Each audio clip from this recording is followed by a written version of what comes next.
Pup for chair, what's up?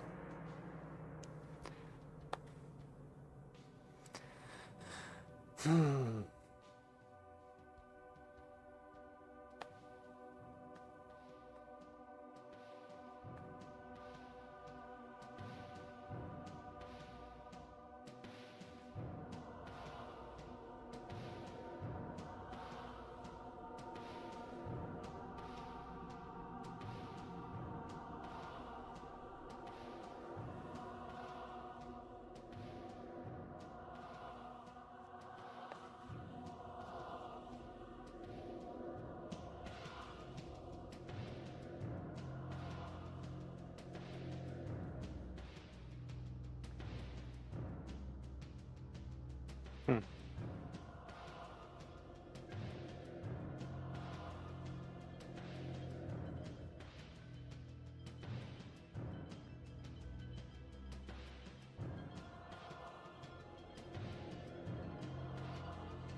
Mermaids, perhaps?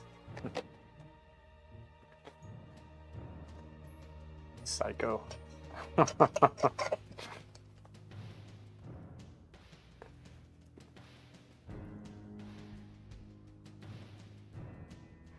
put the images up that I'm going off of.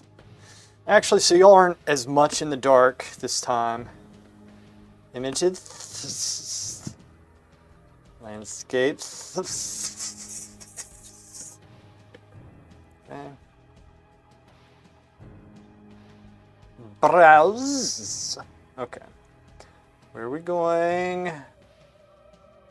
We go to my downloads folder. And which one was it?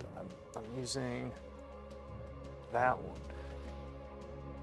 which is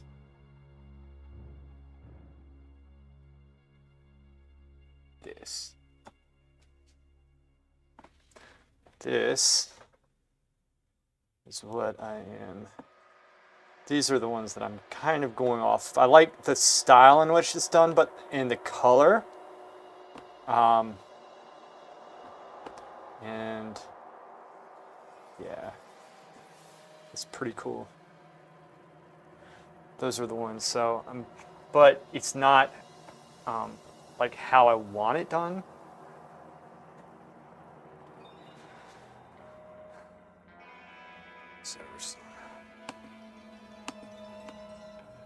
There you go.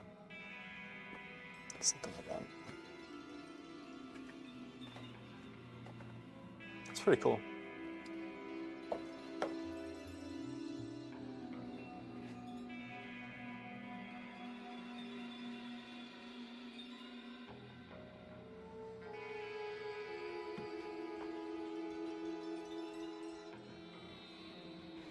I think I'm gonna go more towards the upper right, just because there's certain effects that I like, but I'm going to put more blue in the sky potentially.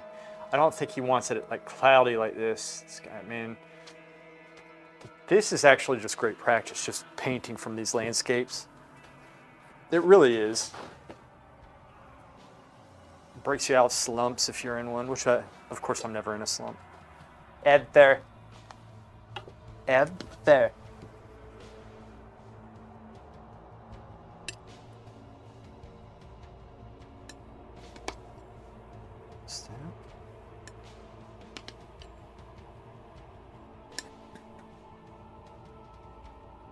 Go. That's fine. All right.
UFX, what's up, Daryl? Tree in the middle looks like a giant busty plant, probably just from out view from. Oh, for me it looks like a tree, like a regular tree. I see which one you're talking about. You're talking about the upper right, the tree in the middle. I can see that from there. Yeah. From here, it makes more sense, like close up, because I can see the detail, and so it's.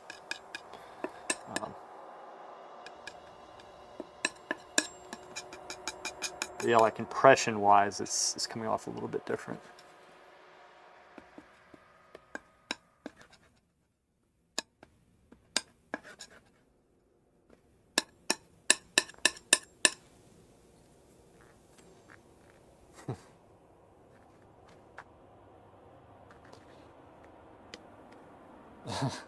So far away from that haircut in Africa. Mama Africa. Where in Africa are you from? Sleep is for the weak. The lack of sleep makes you weak. Yeah, I cut my hair the other night. I cut the luscious mane. Had to be cut. It was that time.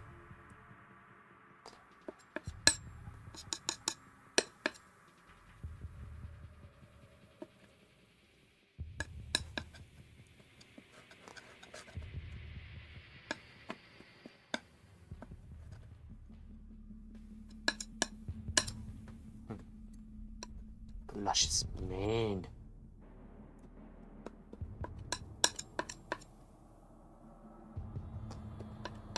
Make this guy a little bit more blue this time. Just a little bit more.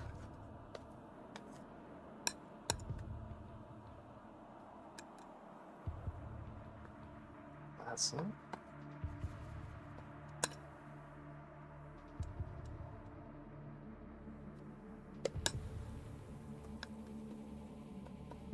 Something like that.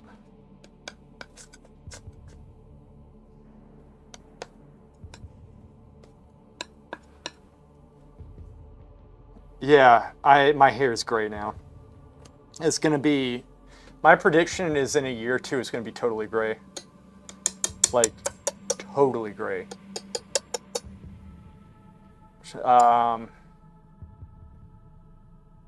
Longest I let my hair grow out was to about right here.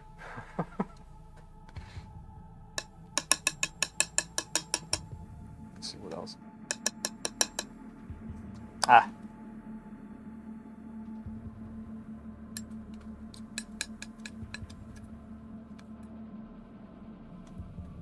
Some color.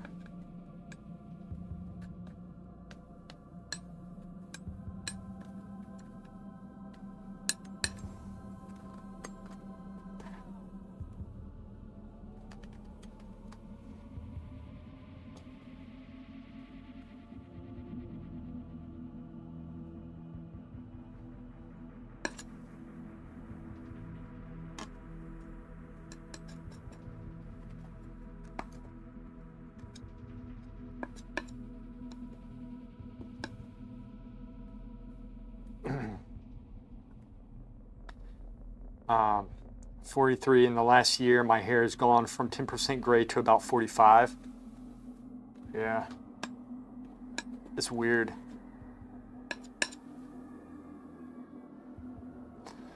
It's shocking how quickly it happens. Yeah, I'm 43 as well. I turned 44 in September. I don't know how much I really care. It's just, you know, it is what it is. It's just hair.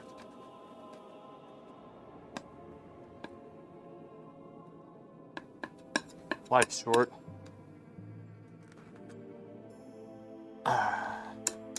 Should let it grow out like the guys in the Renaissance. It was on the hair.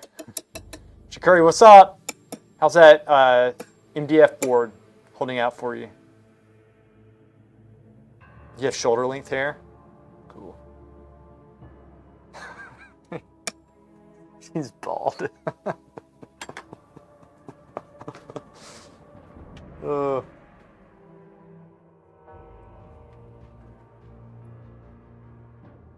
my hair is... It looks more gray.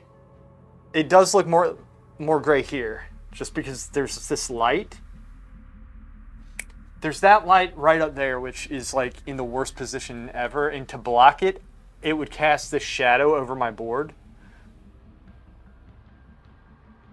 Which maybe I do and just jack this up. Why don't I just do that? I'll just jack the, you know what? I'm gonna put this, oh, because it affects me, how I see it. That's why I didn't do it. One second, let me check something really quick. Yeah, it affects me, that's why. It's not as much the camera as it is. It affects how I see it. All right, let's get this going. Get it going.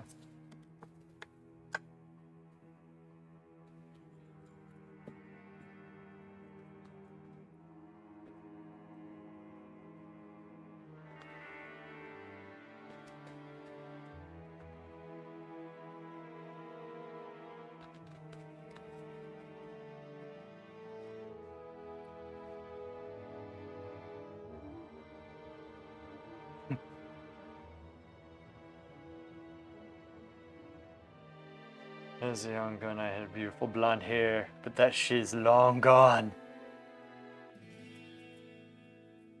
It's not a bad sky. I need to keep it thicker.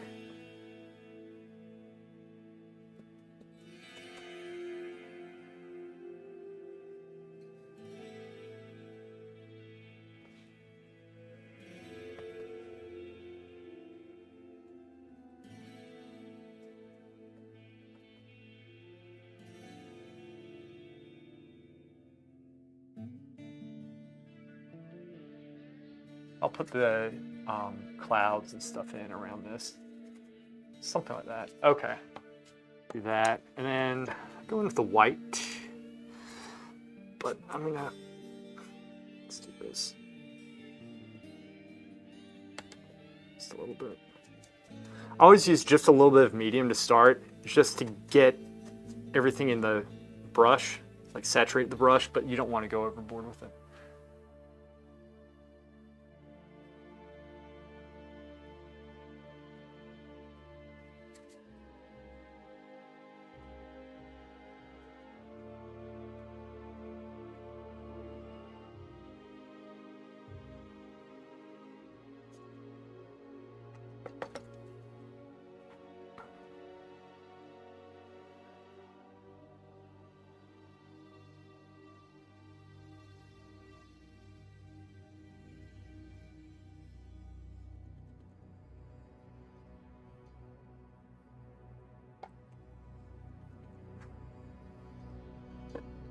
Going with a smoother synthetic to get the clouds in. The clouds? What the hell is that?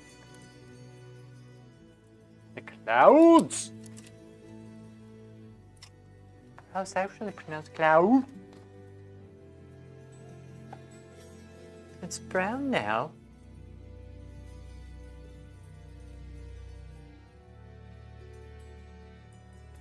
On the head, and there's weirdly on the head, none of it is white, yet only some spots in the beard. Dark blonde. Huh. We went dark blonde. It's crazy. And then we go in with the darker clouds.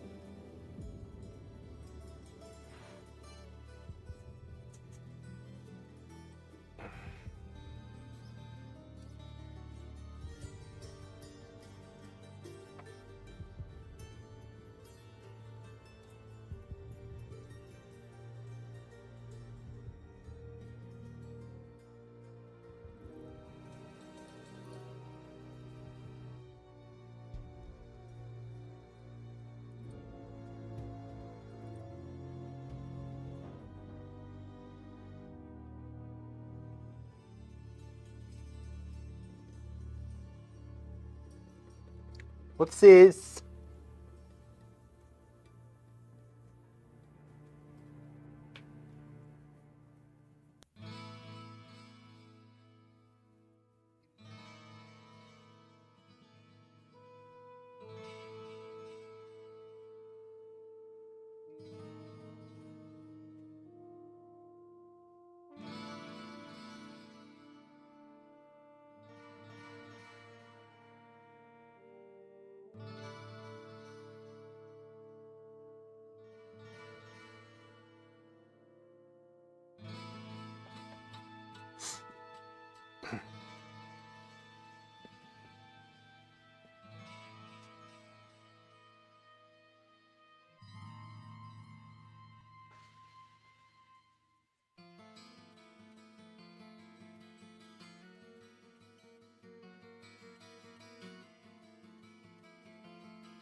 That. Round, whatever. I don't care. Amazing. Wait!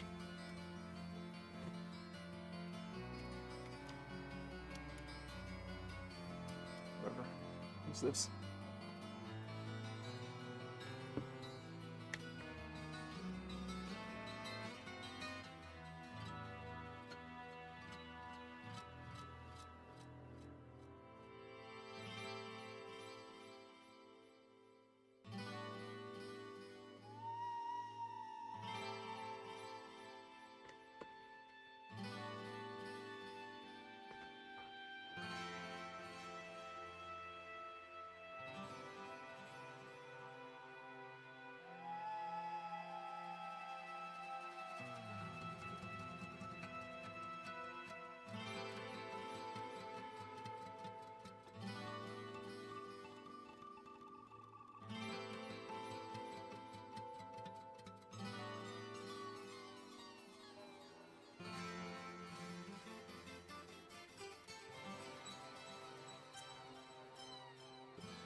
Right.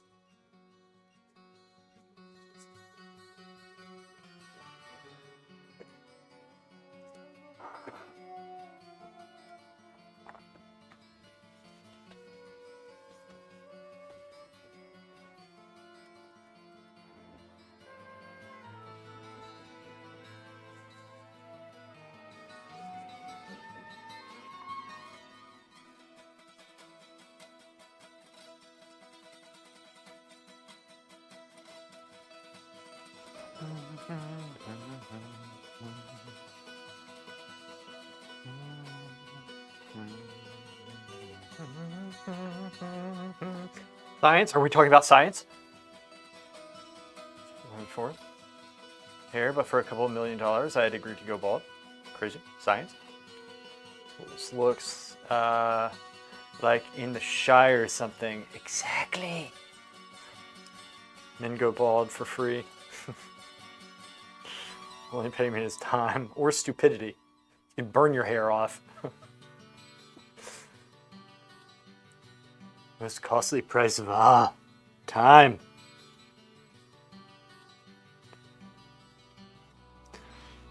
Shikari is going full philosophizer.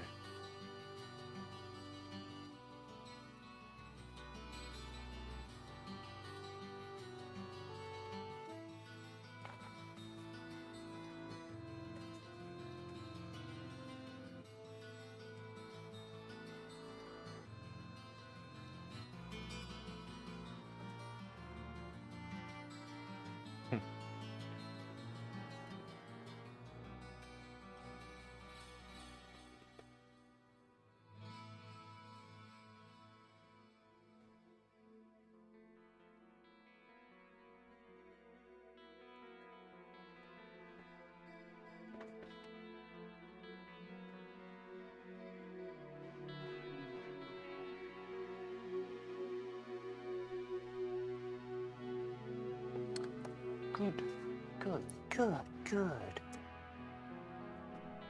Good. So these are color studies, right? Color studies. I have to figure out exactly how I want a certain painting to be, so.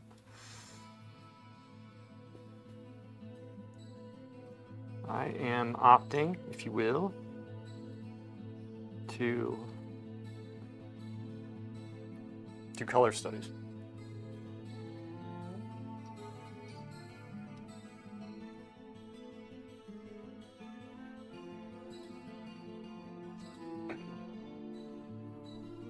Opt.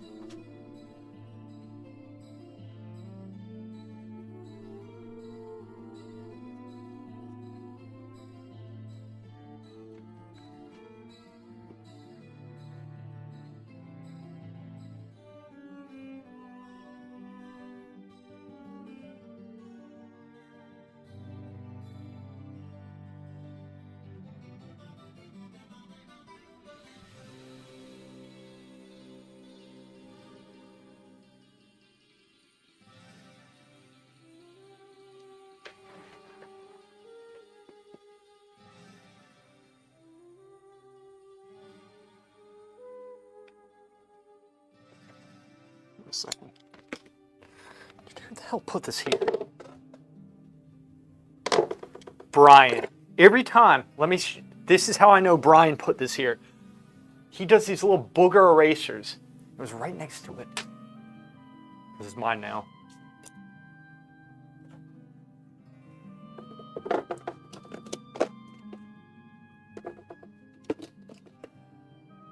Lead white.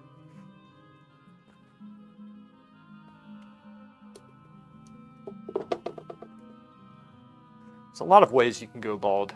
A lot of ways. A lot of ways. Stress can do it. Stupidity can do it. Painting will do it. Definitely painting will do it. You want to go bald fast? Try to paint.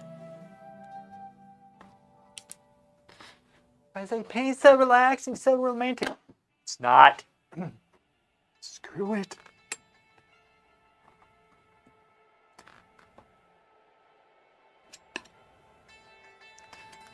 Now I stream to encourage people not to paint. I feel like I'm doing a service to humanity by doing this.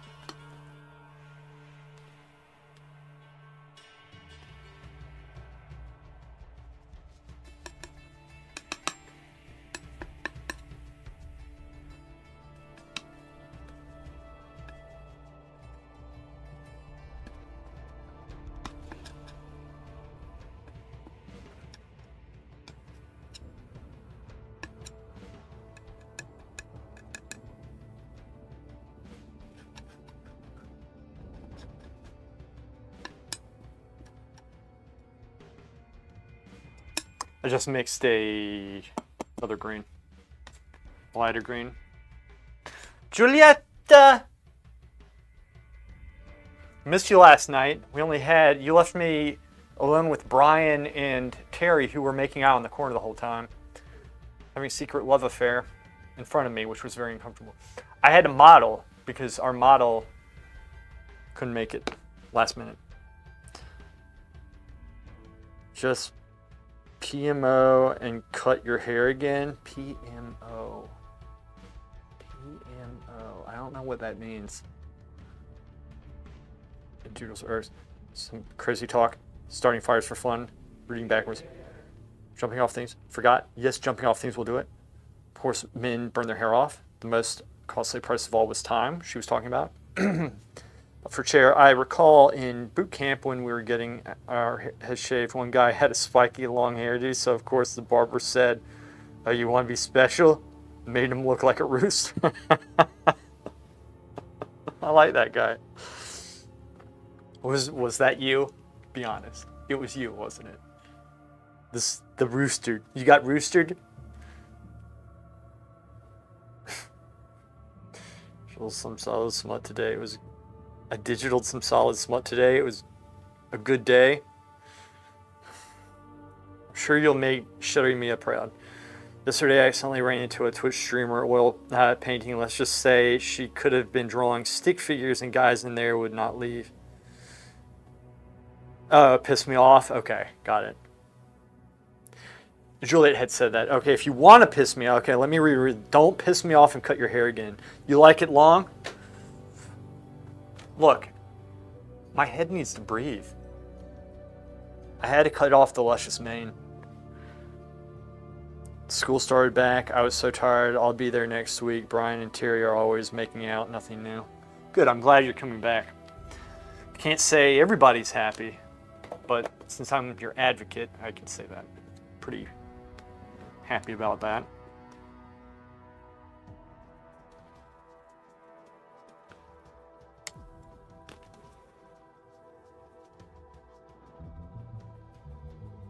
Oh, guys. Guys.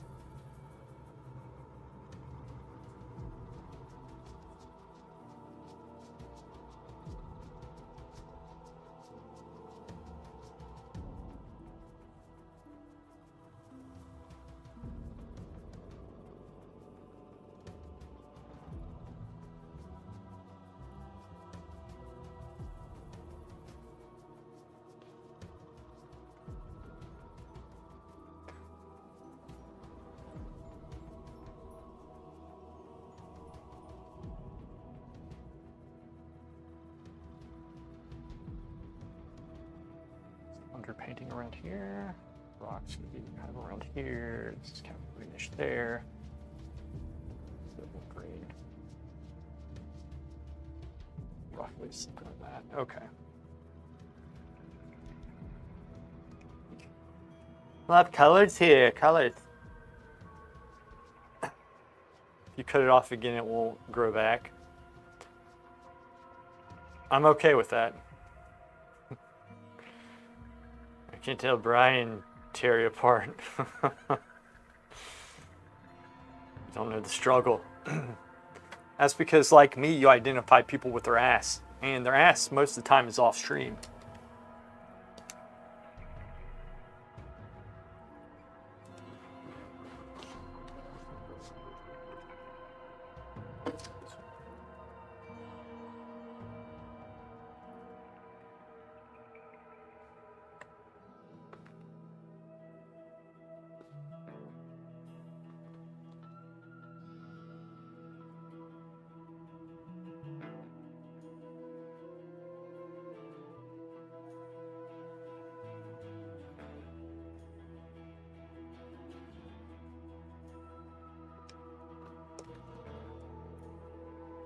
This was it.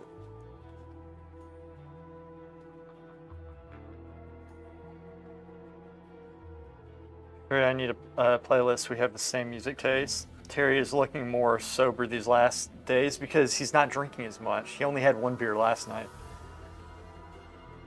Didn't know she had taste. Ooh.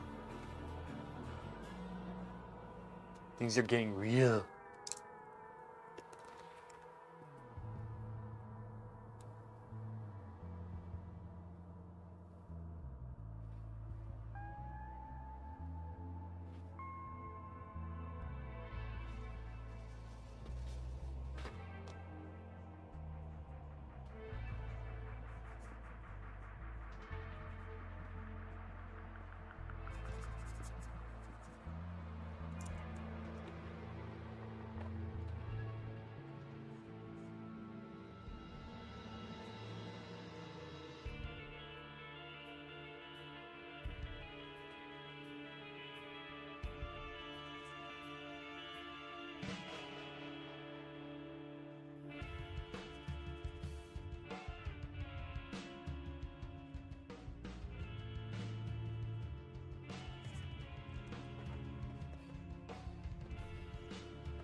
You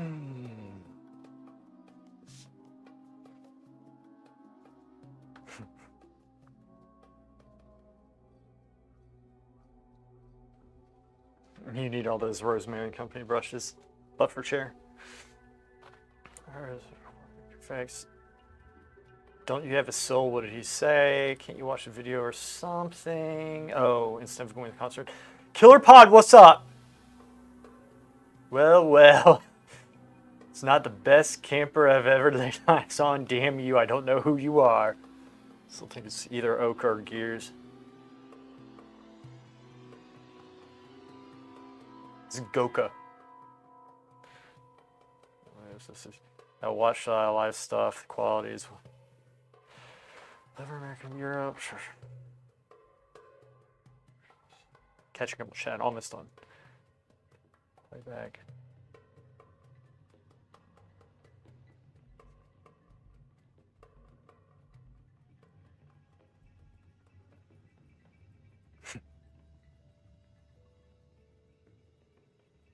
I have an Italian secret I'll keep until next week.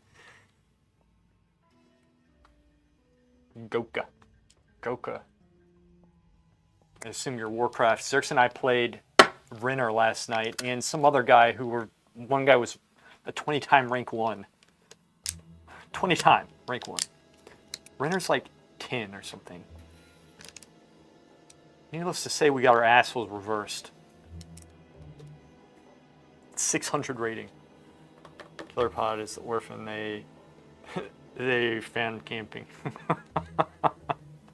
I like that. That's pretty good. Okay. Some Killer Pods. That's good. That was a good one.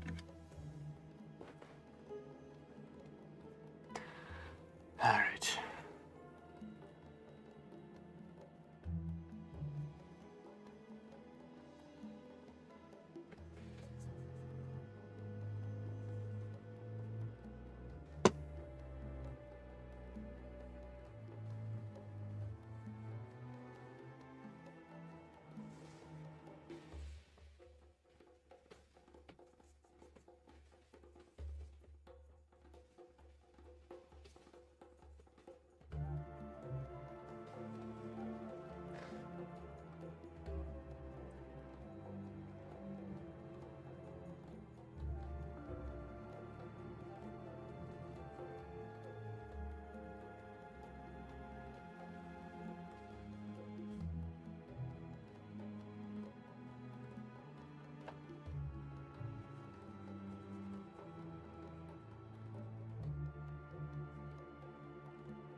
Okay.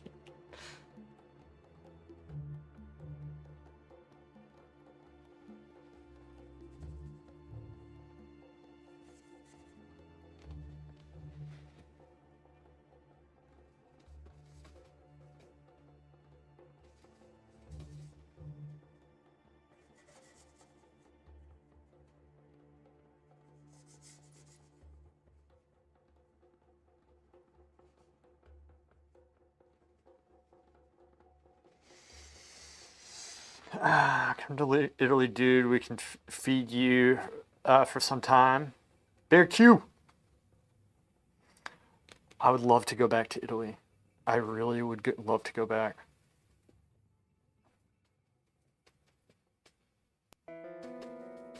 Bear Q, what part of Italy are you?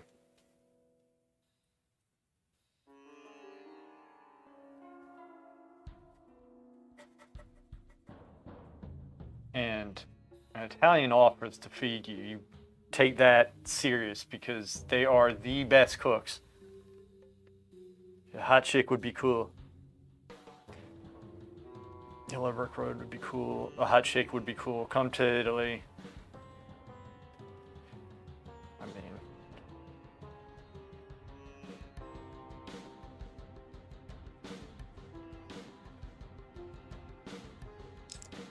so many colors.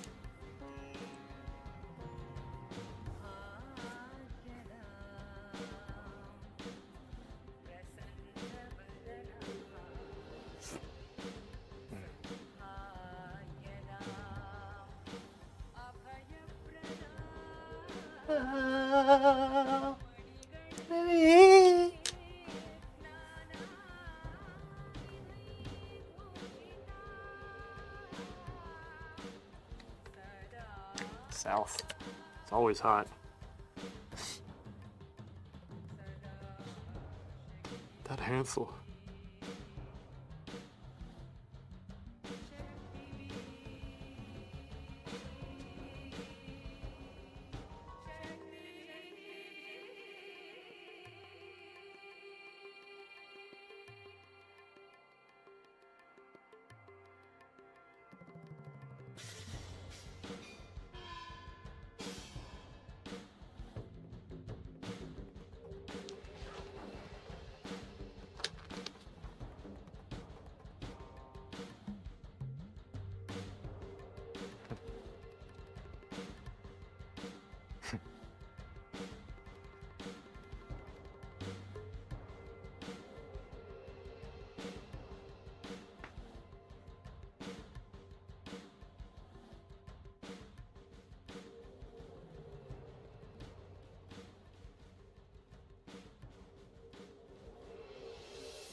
Don't want to go to Italy. They spend too much time and money on art and food.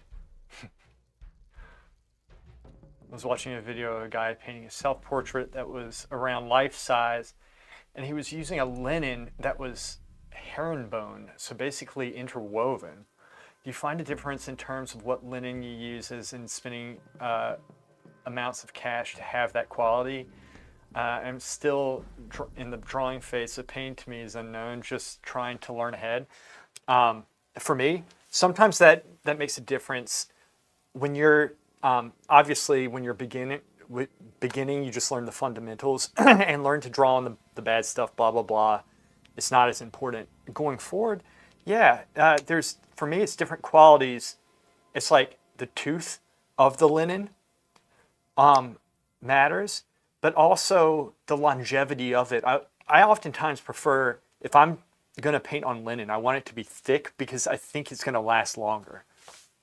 And I also like having a thick linen because if you want, you can always put more gesso on it and sand it down to get the grade that you want.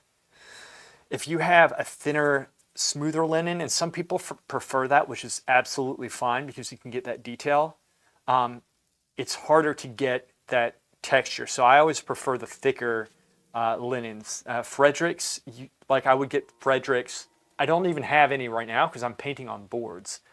But one of the things I do like painting on this very thick, heavy Fredericks canvas is that I could really get big, solid paintbrush strokes. And it prevented me from going in and getting all this tiny little detail, and that can come later on. But I started thinking about that probably around the time that I was at the end of my painting training at the school, which was probably the fourth year. Third year, I was still trying to grasp painting and such, and so there were so many things to keep in mind that I couldn't even get to it. And so, everybody's different. Some people, in fact, I was influenced by Matt Almy, who was like, he's always like, yeah, you got to paint thick and this and that, like, and that's what he did. And if it wasn't for him, and he was one of the students with me at the time. So you have very good questions, by the way, and I like that you always bring it back to painting.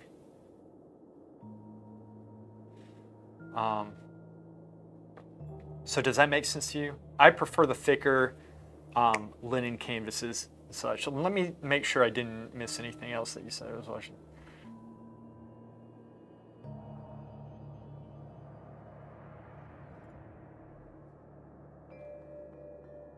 Oh, and in terms of spending a lot of money, that I can't answer because I'm not into all the fancy stuff that people do. For me, I think it's worth putting the money down for the longevity, for the archival purposes of things. You want it to last. You don't want it to be bad. But I can't answer in terms of, oh, this canvas is made off the herringbones and it's supposed to be really, really good. I don't know. That I don't know. I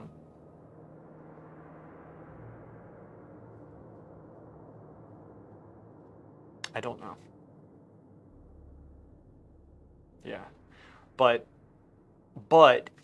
you like later on, like you do want things to last and you want to do good work. So for me, I like switching up between canvas and board because it keeps you loose, right? You don't develop bad habits of just doing one thing.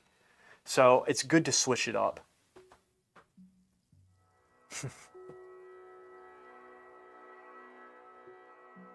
I just want a good, very smooth surface that won't explode, but is also not very expensive. I think that MDF is good for what you need it for right now.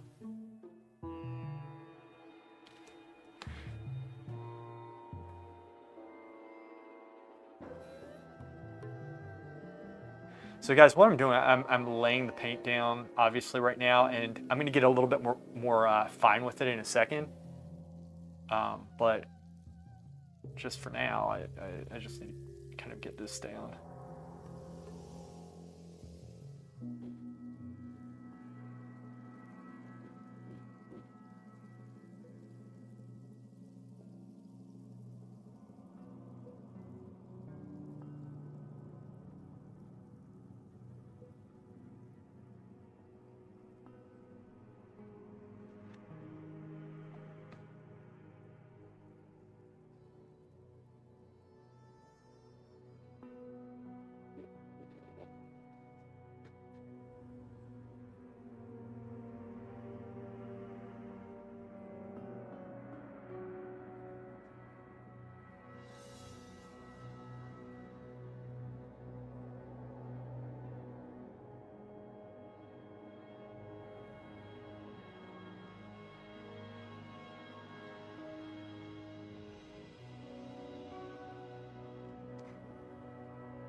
I don't think it's gonna fall apart on you.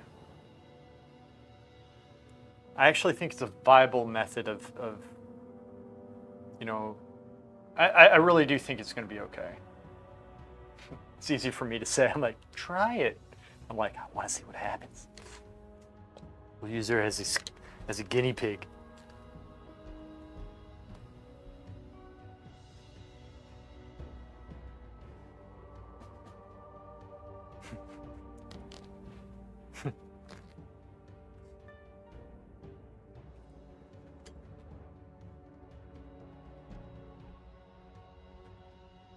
Lighter. Actually, I have my lighter brush. I'll take this one still.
would be this.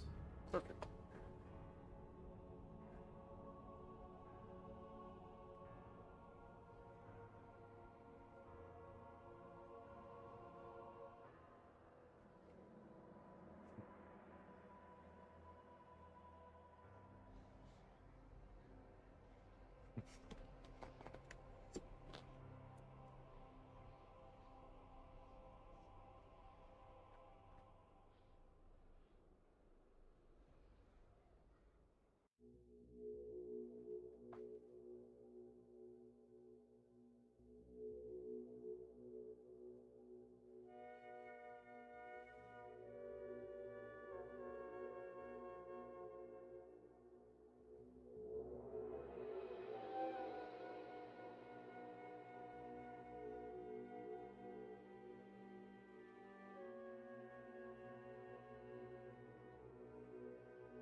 Portraits or landscapes? I like doing portraits, but I love doing landscapes as well. But I think portraits a little bit more at this stage. Yeah.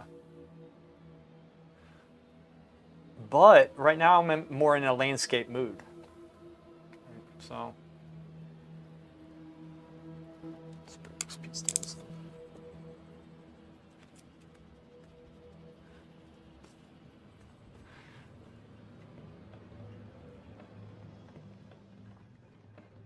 Do you prefer anything in particular, Bear? Like, what do you like doing?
Portraits.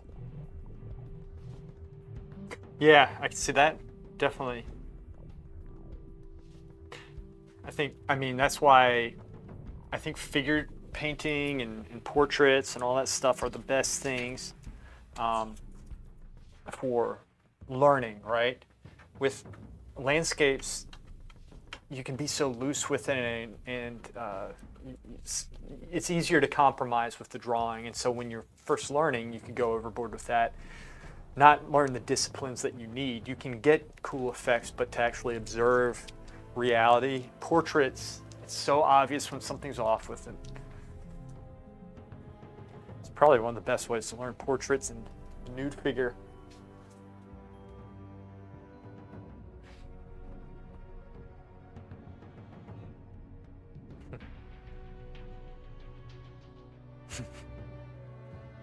Yeah, we'll put some wildlife in. Maybe not with this one, but you know, the finished product, which I'm sure I will stream most of it.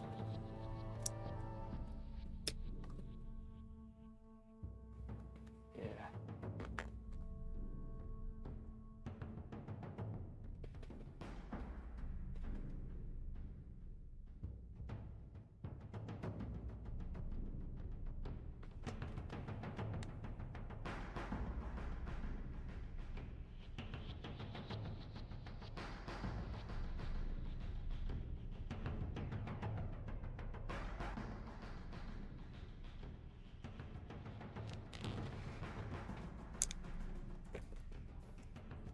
Just this one.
Yeah, the landscapes, it's all about getting the impression and then just going from there. But I mean, that's essentially how it is with the figures too. You get an impression of everything and then you go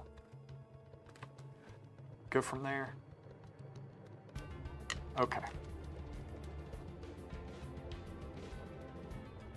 I'm gonna switch my brushes to the dagger brushes. And what we're gonna do, this might not look great. This is a color study, so I'm not going for a finished painting here. I'm trying to get some techniques in my head. But I'm going with the daggers because they're very solid at getting a solid texture, and I have a basic impression. So I'm gonna start, I guess, doing some detailing into this at the same time as I work everything else. So we're just kind of bringing it back down to the basics. Use a smaller brush as the dark brush. And go in here and just start working some areas.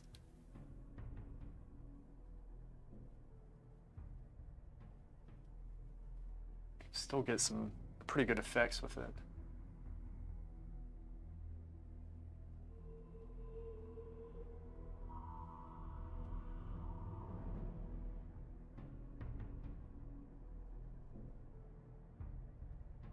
some of this in here. Got too light. Let's try that.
Probably this has been a couple of hundred times.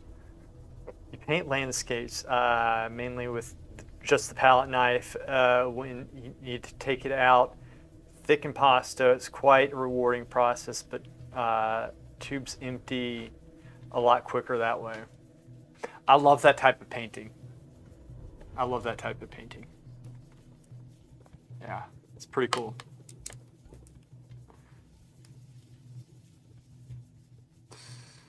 All right.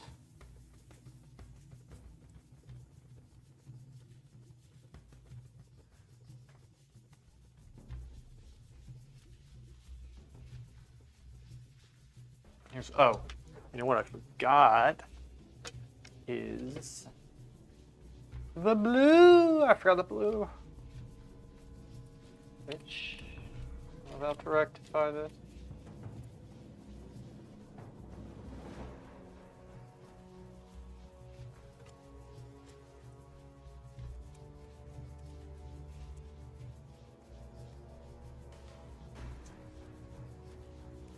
I just need to start putting the dagger brushes in their own category, honestly. It's this, and then where's the other? I just need one more. Where is it? Dagger. A couple. Big one. I'll just take this. This is fine. Darker brush.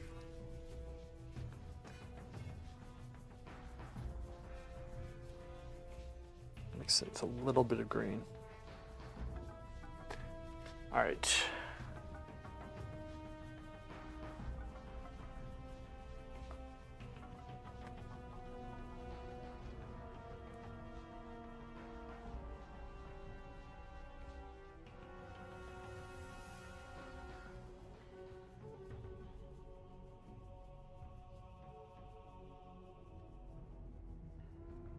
There, and then let's go in with the light. So we'll go with some of the sky here. And then we gotta add some blue.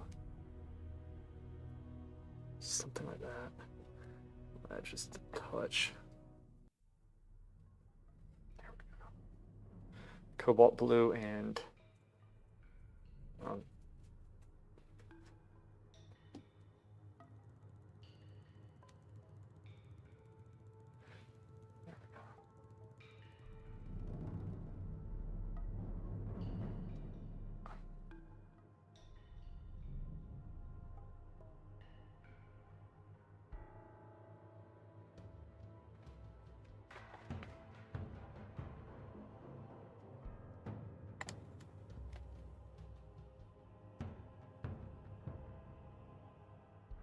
Yeah, sorry, cobalt blue and ultramarine blue.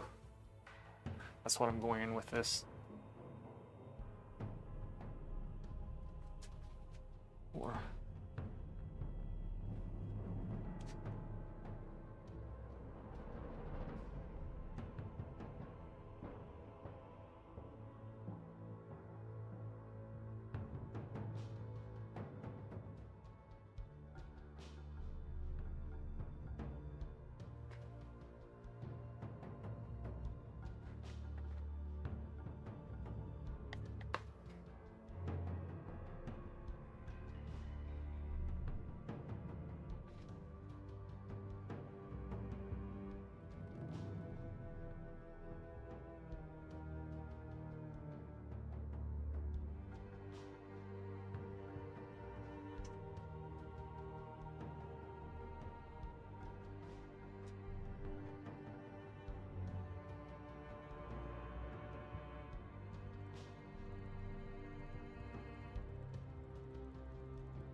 oh, thank you, man. I appreciate that.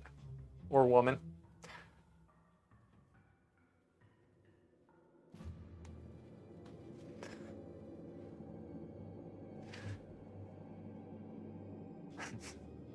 It's fun to be sometimes generous with paint. Yeah, it is. Throwing it down.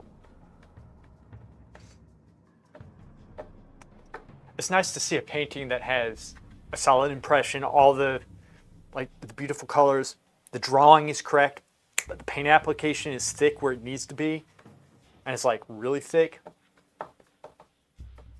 And you step back and it just comes together, but up close it looks like, you know, something else.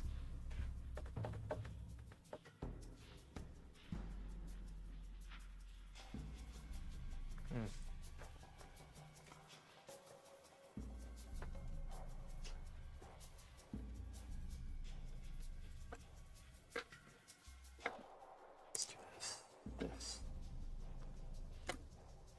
This. There we go.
A little brush.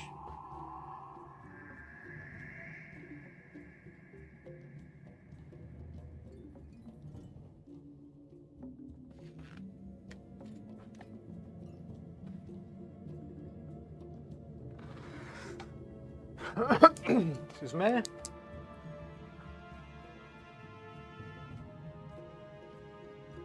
Do I mix my blacks?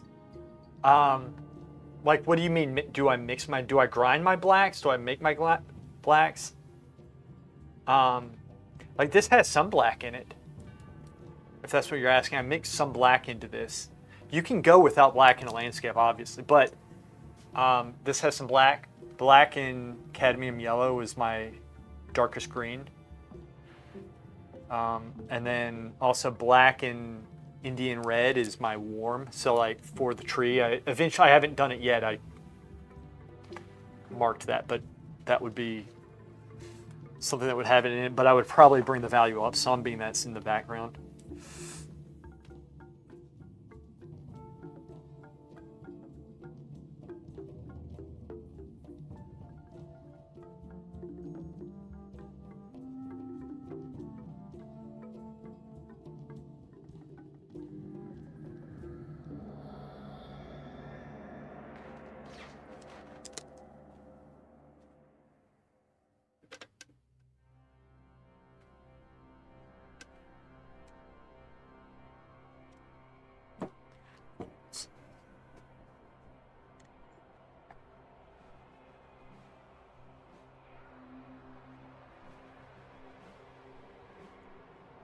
black color.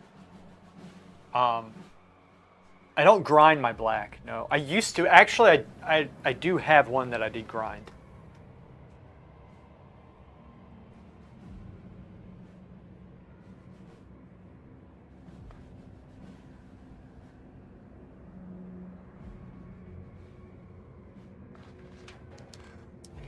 This is not working. Get a different brush. On this one, maybe. If you mix burnt umber and ultramarine to get black, oh, I see. Yeah. No, I probably should though. That's a very good recommendation. Yeah, because it gives it more color and like it's yeah. A good one is transparent red oxide, ultramarine blue. That's a good one.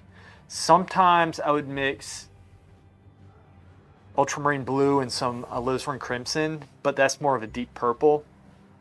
But you can mix both of those into a black to make it a little bit darker. Put some ultramarine blue into a black. But yeah, ultramarine blue into burnt umber would be really cool, actually. Not sure I've ever done that one.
Yeah.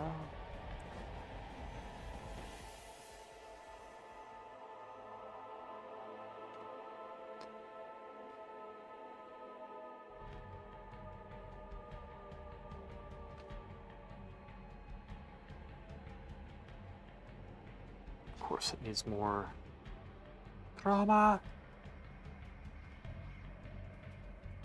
This.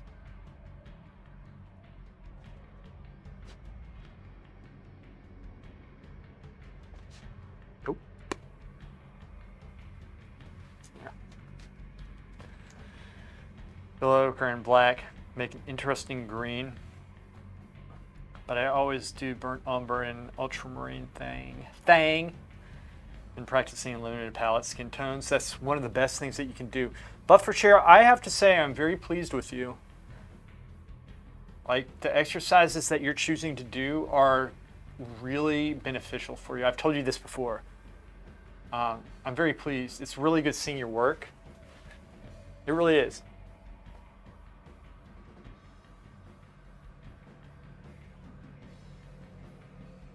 Because you're doing everything you should be doing to get better. I always think if you're gonna get better, you adhere to a strict program and you're going about the right exercise. You're doing the right exercises. That's what you need to be. You need to do the right exercises to get better. It's not enough just to stay active, right? Like this painting, for example. I can do this all day long, but if my mentality is not right, or if I'm not going about it the right way, you know, it's not good. To develop bad habits, you need to do things the right way.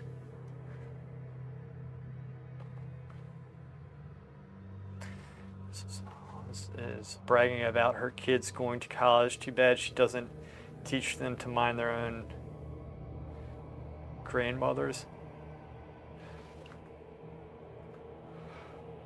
This gives opportunity to decide cool or warm black, although I really like lamp black from Michael Harding's already mixed. Lamp black, I'll have to try that one.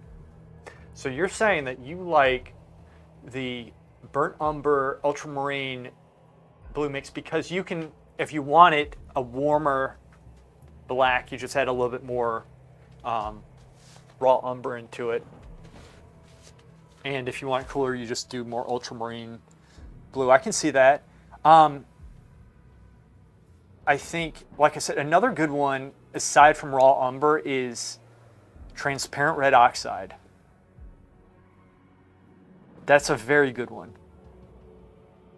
Let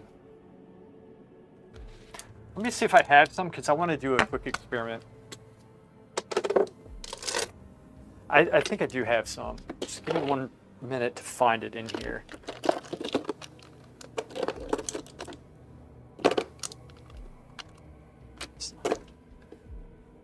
Need to rest my eyes for a second anyway. This is such good practice. Okay. Guys, I'm sorry if I'm yawning a lot today. Recently, I don't know if it's the weather or what it is. It seems like you sleep and then you wake up, you're like, I don't feel like I slept.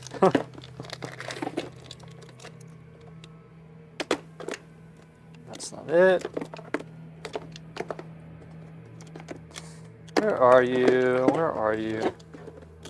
Where are you?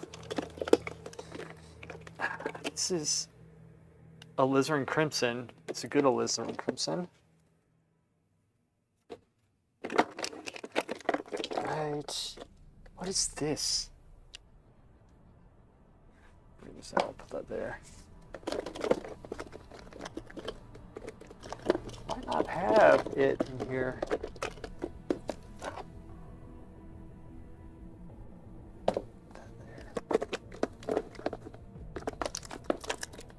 I won't look forever. I'm just trying to see if I have it. Because transparent red oxide, that's something that my teachers taught me. And it's actually a very good way of making grays, but I want to see how black you can go. That's the experiment. I want to see how dark you can go with by mixing ultramarine and transparent red oxide. I think I would have found it already in this small little... So I'm guessing that... Oh, here's my black. Wait! I don't know what that is. I need to clean these tubes. I think I have a transparent red oxide anyway down here. Let's see if I do. It's not in here, but I think it's in this box. Whoop.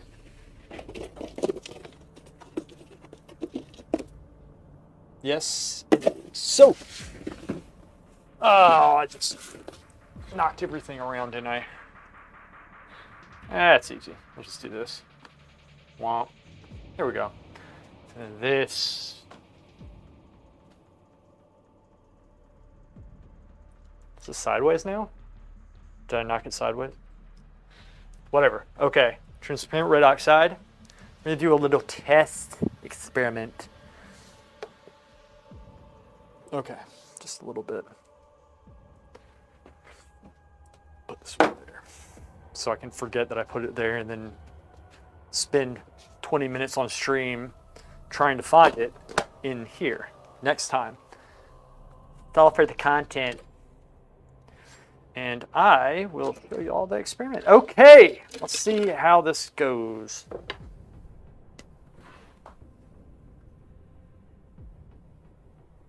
Let's do this. Let's do this.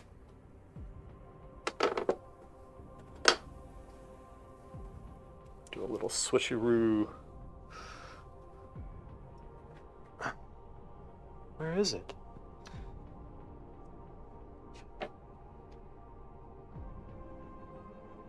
Where do I want to mix it? I want to mix it right here.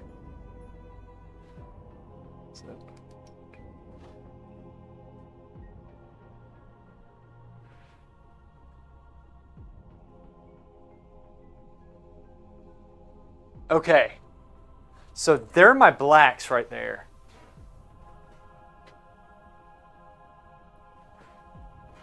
There are my blacks, and here, let's do this here. Okay, so this is black. That's black. Let's see that. And then let's do this. Give me a sec. Let me put an extra light on. I've not used these in too long.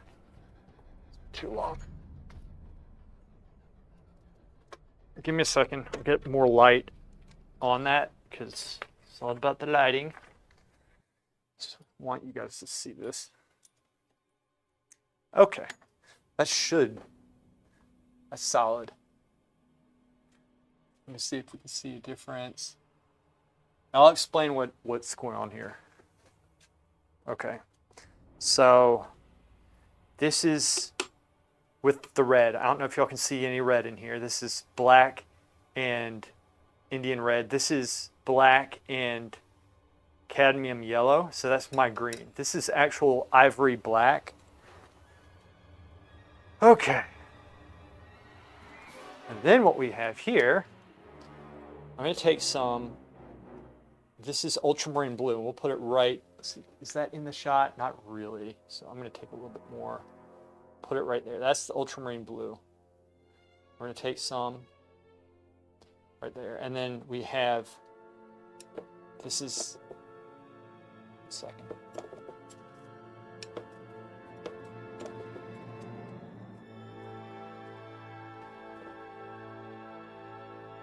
Okay. This is, dang it. Oh, okay. This is the transparent red oxide. I want to see how dark we can go with this. So this is transparent red oxide.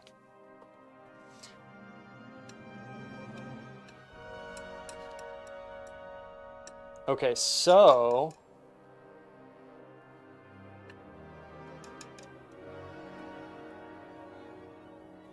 it makes kind of a gray. You're not going to get as dark, but you can still use this. Obviously, you can still use this. But it's not as dark as I would like it to be. But this is still really cool. Now check this out. I want to show you guys something. This I've been talking about a lot, but I've never really done it on stream. Now that seems like it's probably a little bit warm. I'm going to bring this over here just to make some space. Check this out. So I'm going to take a little bit of this. Take a little bit here. A little bit over here. Okay? Move this over. And I'm going to take a touch of white, just a little bit, and add to it here. A little bit more. So you see this is actually very warm right here because I put a lot of the transparent red oxide. I'm just adding white to it, but it makes, my point being, this makes a very good gray. Oh, look at that. Okay, so this I'm doing a darker value. And let's go in, this is a little bit of ultramarine blue. Right? So you can get, that's a cooler gray right there. You see the two? Let me see if y'all can see this. Or is it too shiny? No, y'all can see it. This is good. because it's hard for me to tell because there's so much reflection. I'm looking at the light, so I can't really see the colors as well. So what we're going to do here, I'm going to add a little bit more white. And so that's going to be lighter. And we're going to do the same thing. But you see, this is a nice mud color. Like, that's only 3 colors right there. And then ultramarine blue. Let's cool it down. And then lighten it up some since it brought the value up. It's a beautiful gray. Look at this. That's a really nice gray. And you can get cooler with it, obviously. You see that? Look at that. These are nice colors.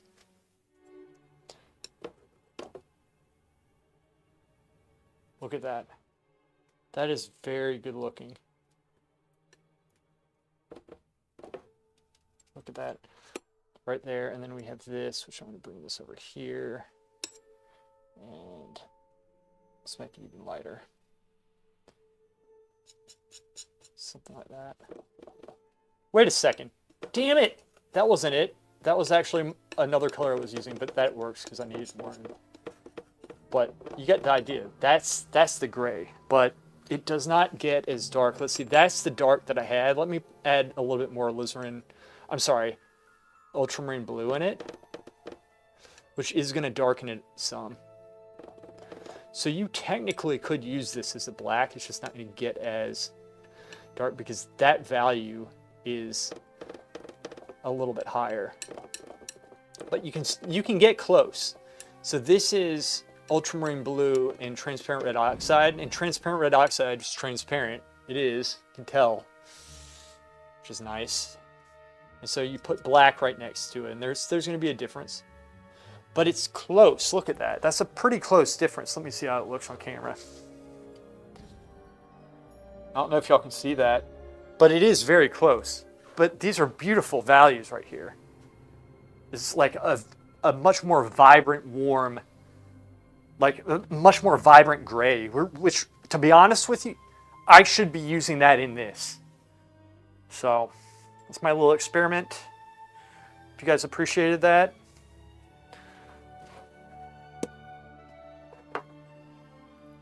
Off.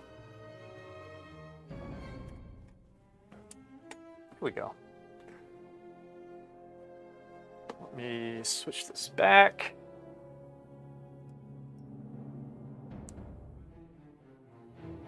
Dun dun dun dun dun dun dun dun dun.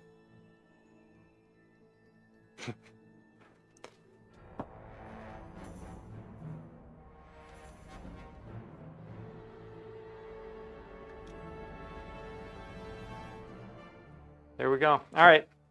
Setup complete. Kidding. Why did panic? I got it. I'll lose this main camera just for a second.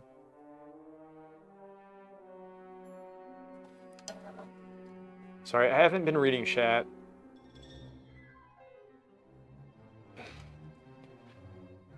I'll get it back. 1 second. Fix this.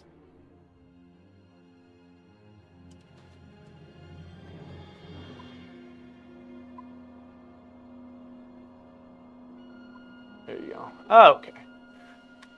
There we go. Got it.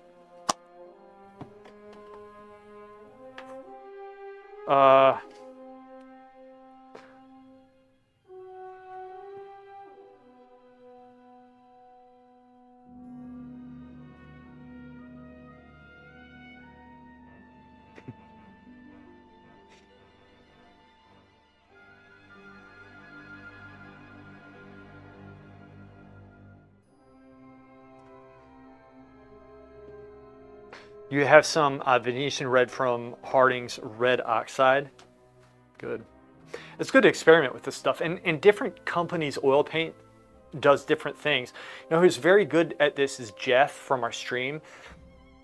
Because there's the number on the color that you can see on the tube, and it's really the raw pigment, how much of each raw pigment and what is added. Because oftentimes in black, you'll have it they'll add some ultramarine blue or something into it to darken and cool it off. So it might not be 100% ivory black.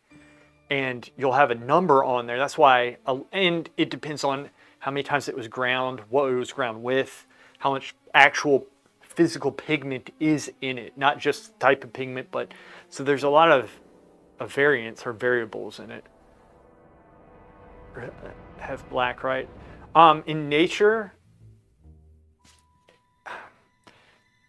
in my opinion, okay, so our eyes can only see a spectrum of color, and so black would make sense. I never put straight black on, but there is, like, you can get away with doing black. It's just playing colors off itself. But I personally believe there is black in nature for us because our eyes can't, you know, you could argue that, oh, it's either warm or cool. True. But the black tube is also itself warm or cool. But as a rule of thumb, I never put straight black or straight white because it does deaden the paint. Try ultramarine burnt umber. I should. I don't have any burnt umber here though. That's the thing. And I think too, raw umber. The umbers I think crack over time. That's another thing. I think. But you'd have to check me on that.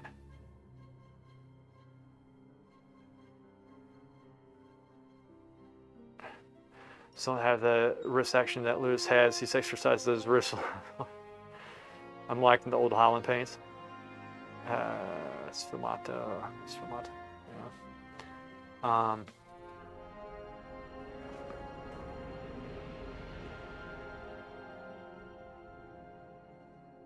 The drawing is a little bit off.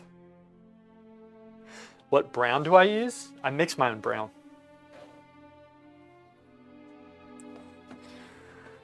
I mean,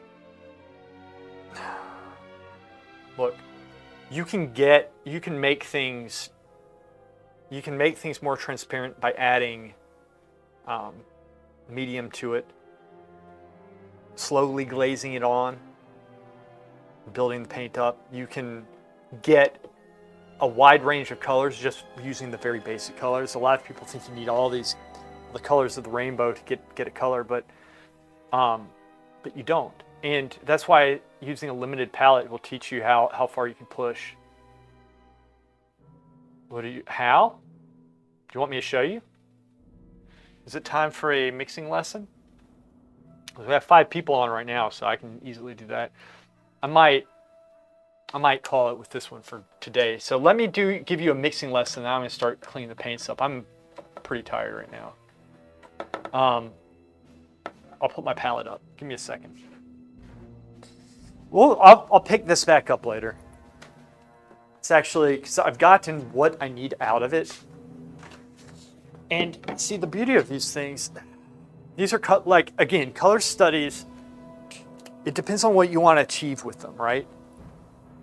If you want a big color study, small one, you can do like if you want a compositional sketch, you don't need everything like absolutely perfect with it. And so I can sand it down, paint over it, or I can continue the painting if I want later on. So, all right, Shakuri, you tell me what you want me to mix with what colors, okay? We're gonna play the Shakuri game. The Shakuri mixing, it's Shakuri mixing time.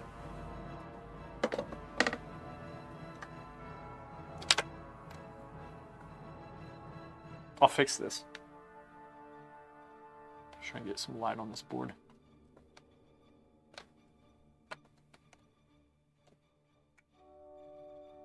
Oh, yeah, this is gonna be good. We have some right there. We'll do this. The Shakuri mixing game. Shakuri, you tell me what you want me to make.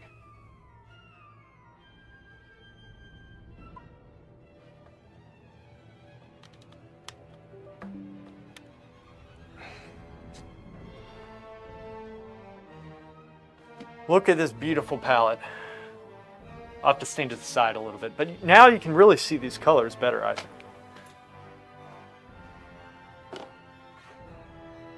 All right, what do you want me to make? Turn this thing off.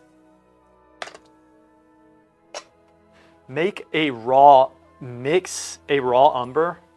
Okay.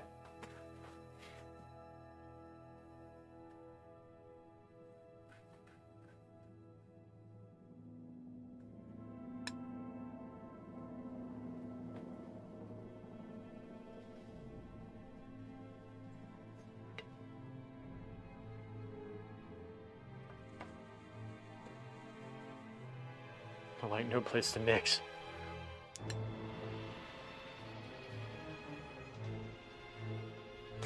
Want it to be transparent.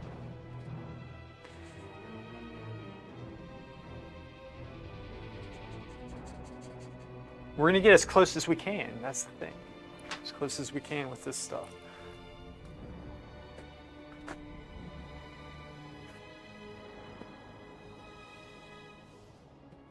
Okay. Choppy sound. Is it choppy sound? Which speaker is cutting out? Is it the music?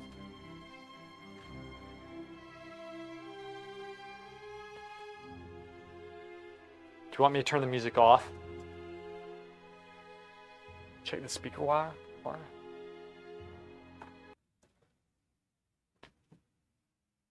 Is it the music or is it me?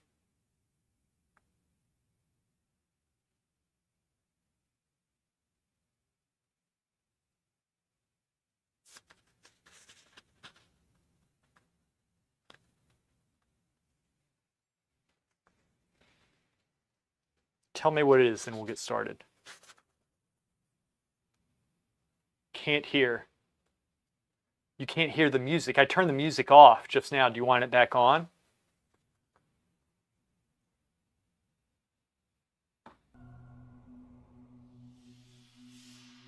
I'm talking right now, but I turned the music back on. Is the music bad? It says it's good on here, but it might not be.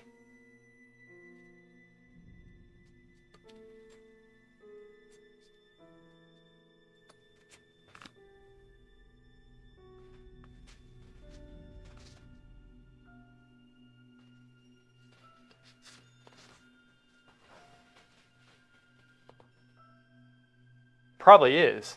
It probably is unless other people are having the... Okay, so we have black. All right. Now this is our transparent red oxide, which I'm not going to use unless you want me to use it. I'll just use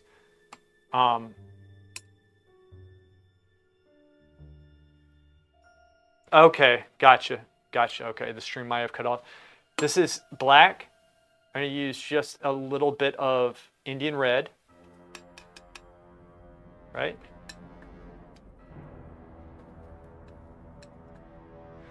Now look at that. See how dark that is? But that's a nice, rich, dark. And then let's go in with a little bit of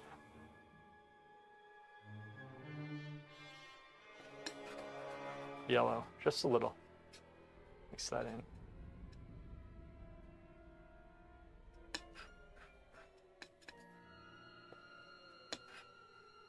See, Shikari, this is a brown. So that is a darker brown.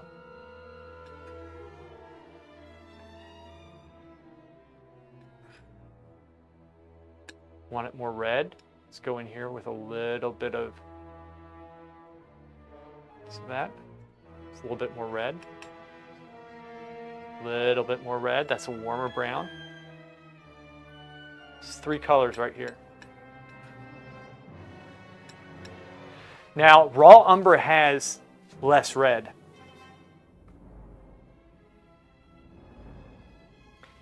Right? So, can y'all see this okay, or does it look like black to you? Do you want me to put a light on? Let me see if a light would help. Let's see what this does. Let's turn this back on. Does that help at all?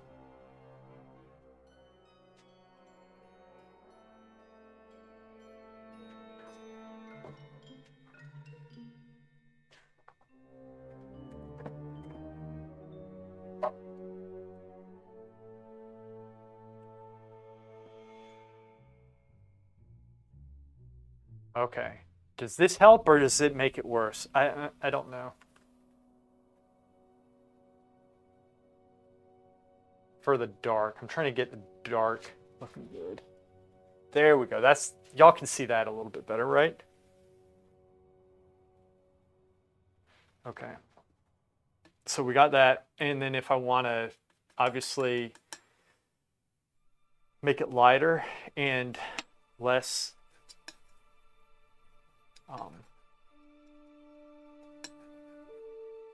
there's lighter, and if I want to keep the value dark, we just go back in with some dark. See how we can bring it to whatever value we want. So here, let me get this. This is just black. See that?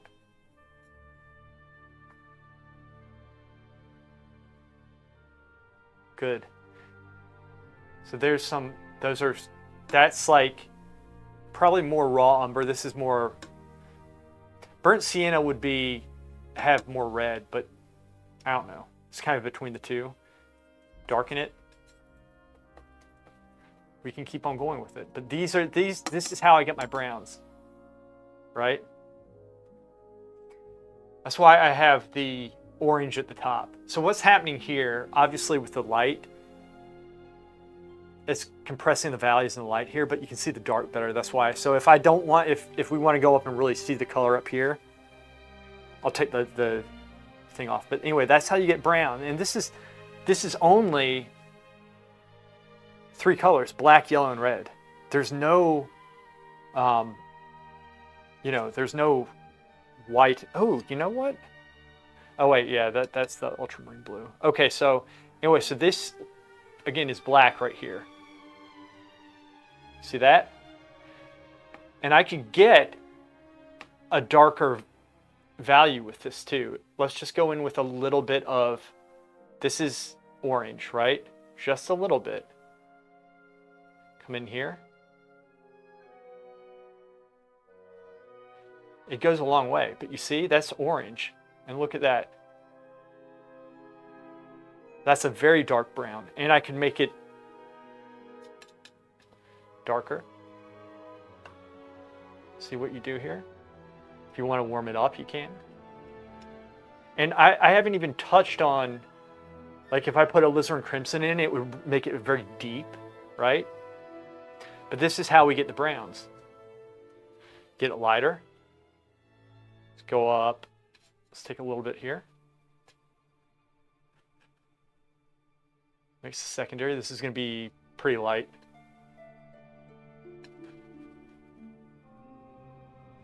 But let's say we don't like, we want to keep it that bright, but we need to take the red out. Okay. What do? We add black. And we add yellow ochre.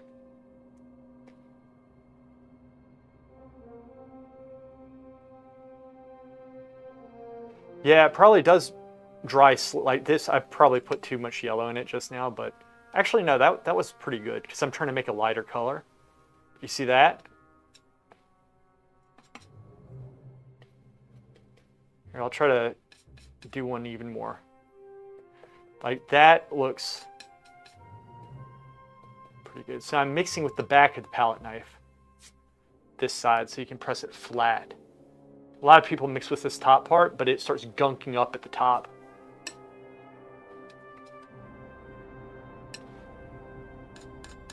Doesn't take much, just a little bit.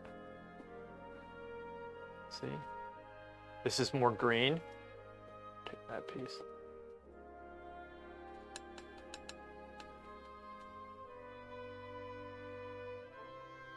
It's more green. That's too much yellow ochre. Or black, or yeah, yellow ochre. So now it's starting to turn green. Now what if I just wanted to do, if you don't even have a palette knife, you need to get one. All right, so we're gonna take this and I'm gonna mix a green, I'll just mix it right here, with black and yellow, and then I'm gonna bring it down and show you guys something. Just mixing this. Mix, mix, mix. We're mixing. We're expressing ourselves. Oh my gosh. This has no red. Check this out. Ready? Look at that. See?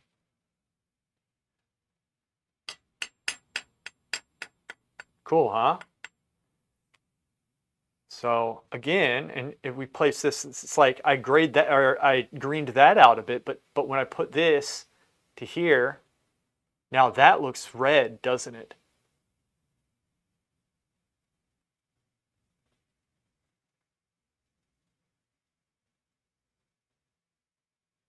So anyway, Shakuri, is there anything else you want me to mix? Watch, check this out. This is gonna be cool. This is some red. Ooh.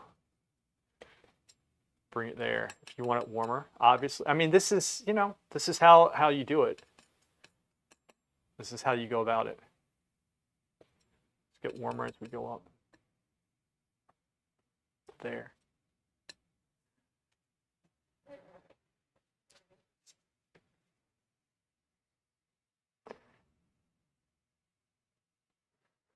Buy a cheap palette knife. What else mixes with the brush too? Yeah, like, so I mix these colors and then I mix between them with my brush. So you see all this stuff like here. That's me mixing with the brush between the colors, but you get the base colors. The paint ruins your brushes. All right, is there anything else you want me to mix? I am about to start cleaning this up.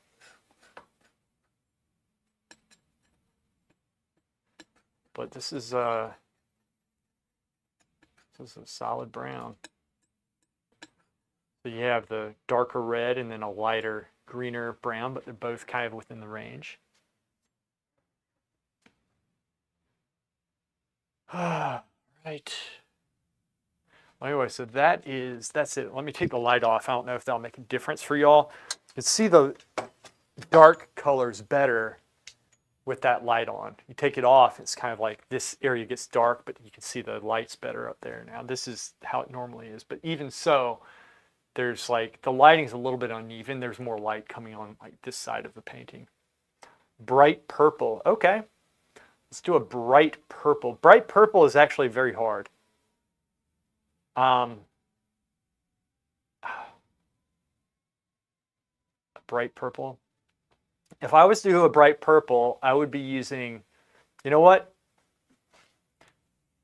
I got an idea. This is gonna be fun. Okay, so a bright purple. And what I'm gonna do for that is I'm gonna do two. I'm gonna do one that is with alizarin crimson and Indian red and white. And the other one I'm going to do is cobalt blue and maybe ultramarine blue with a touch. I'm going to be a little bit more loose in what I use. So first one, I'm going to come and get, actually I probably screwed it up by putting it there. There's one. Yeah, this is not a good place to do it. 1 second, let me take this off.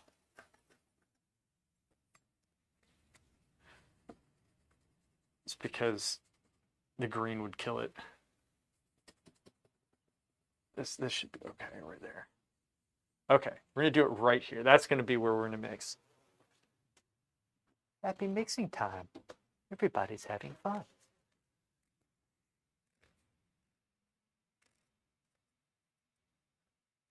Okay. Magenta would be good. Yeah. All right. This is more of me experimenting because I haven't really done many purples. There, and then we're going in with straight white. All right, so this is ultramarine blue, Indian red, and then white.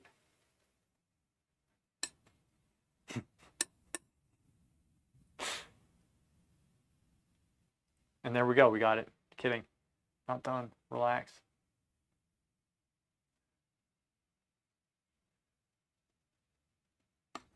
Bright purple. It's not a bright purple. Oh my gosh, he doesn't know how to mix a bright purple. What an idiot.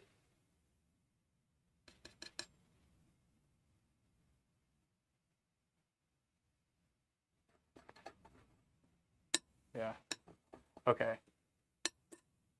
So we're not going to use that. Let's see. Let's go with cobalt blue. And a touch of alizarin crimson.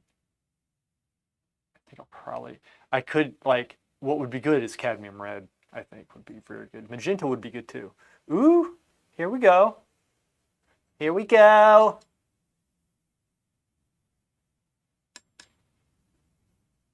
Damn it. Immediately ruined it.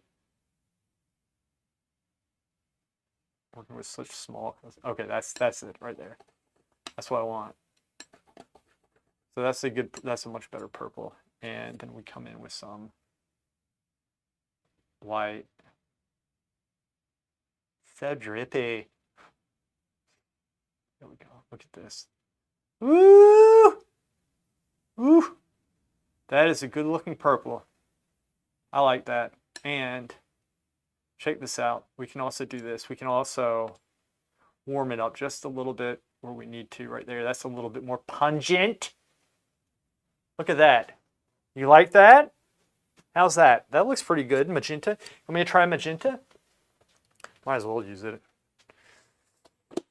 See, magenta. Where did I put it? I have to rummage through this. Oh, here it is. All right, let's try magenta. Magenta would be good. Wait, this is quinacridone. Right, this is quinacridone. We'll try quinacridone, see what this does. Oh, that'll be a good one. I know it. I could probably just do that straight, quinacridone.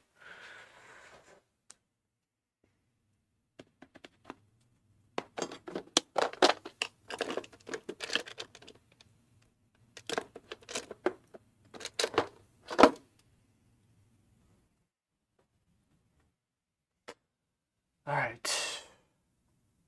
That one, it looks like I could just go straight. Wait a second. Let me do this.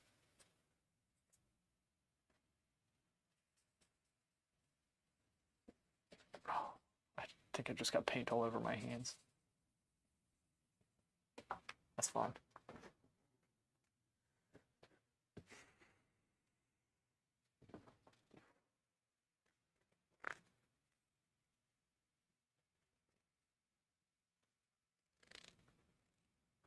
You need that magenta shit. Yeah, but this is pretty good. This is cobalt blue and alizarin crimson. But I think the magenta is probably better. This is quinacridone rose. Oh my gosh. It's like by itself. I mean, I know that's pink, but and then let's go in with a touch of cobalt. That's pretty good. Look at that. That's even better. There you go. See, I haven't had to do, I'm learning something here because I haven't had to do a lot of bright purples. Let me see if I have a magenta. I thought I did.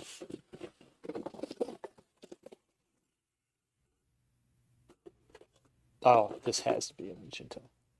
Yes. Here's magenta.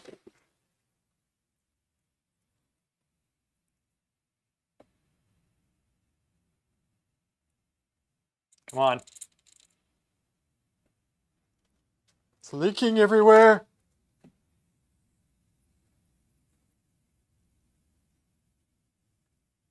Are you kidding me? Michael Hardings, I swear I've had more trouble with you in the last year than I have my entire life. You have got to be kidding me! I was squeezing it and it came out all over my hands. QFX, don't say anything. I know what you're thinking. And you're sick.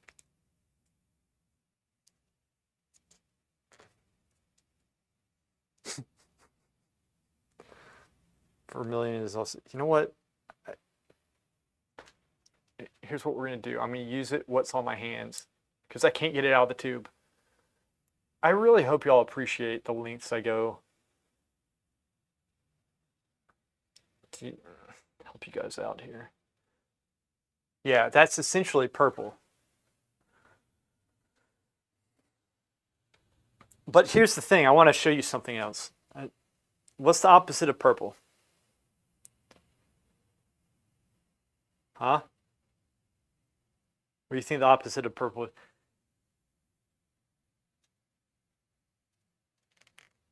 Opposite of purple.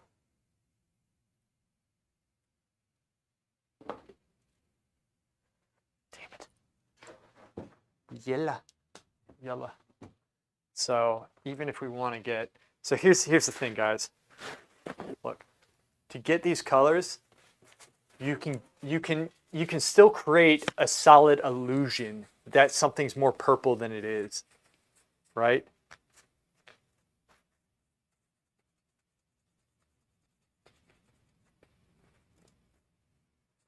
Damn it. So check this out. I want to take something away here. And this is kind of an experiment because I have not gone like so purple before with this. I'll bring this down here, okay? But now we have this, okay? Now check this out. Ready? Here's what we're going to do. Within a painting,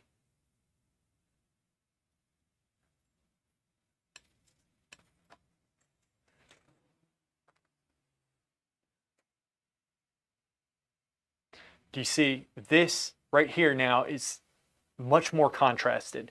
And so in a painting, you play colors off each other. This is a more obvious manner, but you can be subtle about it or you can be obvious like this. So if you're having trouble getting something like looking the way that you want it to look in a painting because you're limited by your colors, you can play colors off each other. So you want something more purple, right? You go in and you can contrast it, right, with these values right here. That's how you're going to create that. And the same with this. Even though this isn't really working, okay? Let's take that off. We're putting this down here. You can still come close. You can still come close. You can still, you know, you have that and then you have this. Now that's looking more purple, at least to me it is. Okay, let's cover this up. So within the painting, you can make something because it's tricking your eye, right?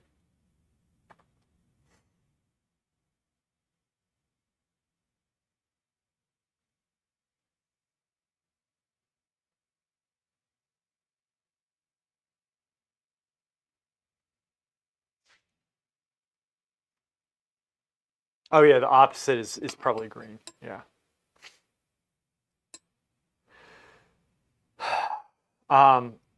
But yeah, the opposite would be green. Wait, would it be green?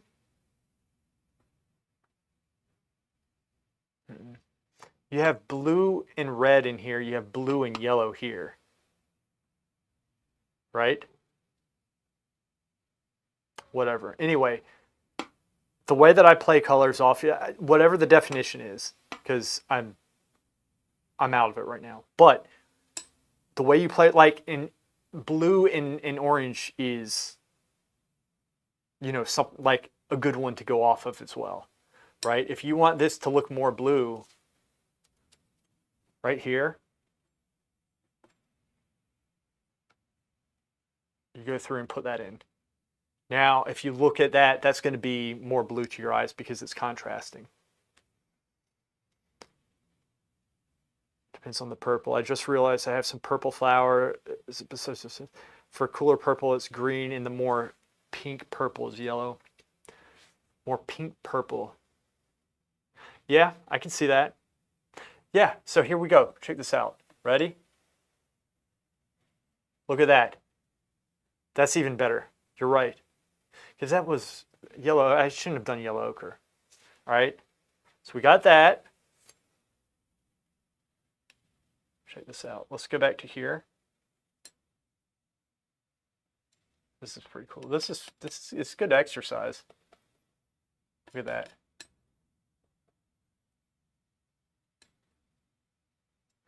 See? You're playing colors off, but you do it on a subtle scale. Anyway, guys, that's it. That's it. I'll keep the stream on as I clean because I know you all like to chat and stuff.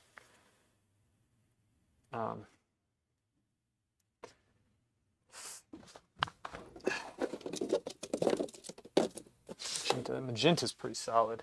Oh, here. I'll make some white into the magenta. Straight up magenta right here. That's magenta.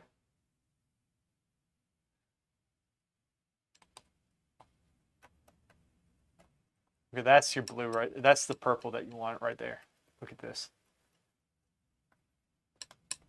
No denying it. Look at that. There you are. But now when we mix this, it's very obvious, right? But before, this looked pretty, like to me, see now you do this, right? And now, especially if we take this out, take that out, now this is looking more yellow and orange, but this doesn't have yellow and orange in it, right? Compared to this, because it's playing off each other. So like you can, in other words, trick the eye into seeing a color. You can make it, gosh, sorry, I can't articulate things today.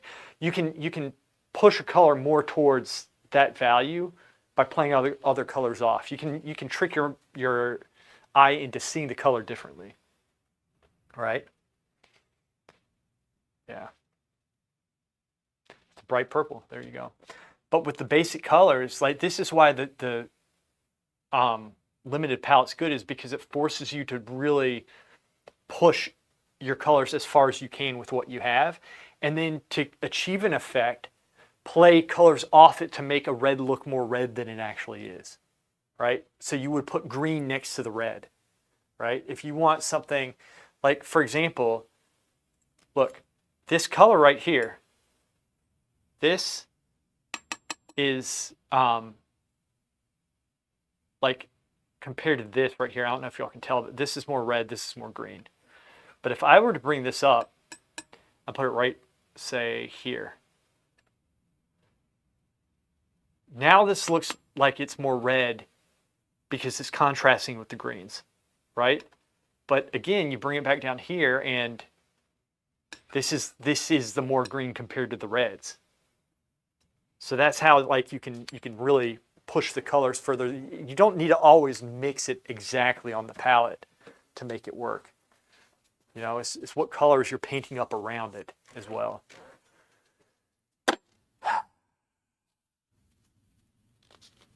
Let's do this. We'll do this. 1 second. This is I. Let's do this. I'll have some fun here. Get the regular lens on as I clean. Since I took everything else down. It's a clear shot for a change. There we go. There we go. All right.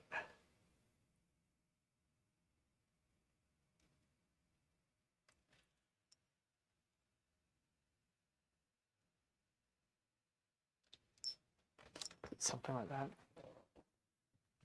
Yeah, we're good. There we go. I don't know if it's like totally focused, but whatever. Yeah, exactly. You're trying to trick our brains. I cannot articulate things today, as y'all can tell. There we go. All right. So anyway, but that's one of the techniques we use. I remember Joachim Eriksson, for example, he was like, if I want to make this color look more colorful than it actually is in real life, then I put this color next to it and it just creates that contrast. It's kind of like in painting. Think of it like, relate your values, like your lights and darks to this, right? In painting, you have lights and darks. But there is no such thing as light in a painting. The painting doesn't emit light. You have the illusion of light. So you create the illusion of color, right? You can make something appear more red than it is by putting greens or whatever right next to it. You make things appear more light by putting dark there. And also you add color into that, right? That links our minds with the reality that we know, right? So that's how, like, painting's all about creating these illusions. So that's what it is. That's what we're doing here. So don't think like that you need so much color in everything to get the color you want. Because that's why a lot of paintings, especially if you look at beginner paintings, they'll oftentimes be, the color will be off, but what's normally happening is that everything's too bright. And so you want to keep on getting brighter and brighter because you're not getting that sense of light. But you're not getting the sense of light because you're not squinting and doling down the midtones and the darks to create that contrast, right? And the color is the same thing. You can have something like, you might not be able to make it look red enough because the whole thing is red, and you might be trying to get more red in there, but you haven't set up the proper, color variation and contrast to produce that red effect. So that's kind of how it is. In other words, you can get away with a lot if you know what you're doing. You can get away with not having as many colors on your palette. It's good to know the boundaries, because I can't mix the very deep purples with the palette that I have, but I can create the illusion of it within the painting to come close. And then what happens? You learn your limitations, and then you guys say use the magenta, I use the magenta, and then it pops it that much forward, right? And you can get that little accent that you need now in a painting. So you know what colors what colors to use and why, right? So that's the power of having a limited palette. It gives you that strong foundation.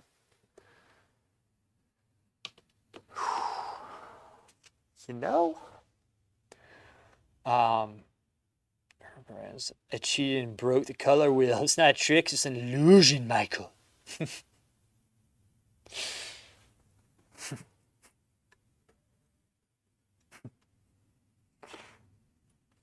not a trick, it's an illusion.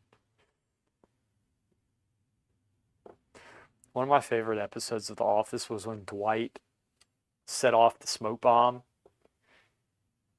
inside of his the office, and like he passed out.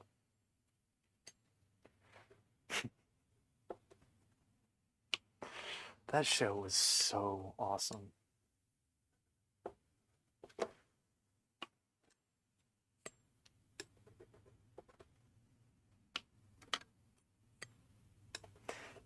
I really wish that it was still on Netflix.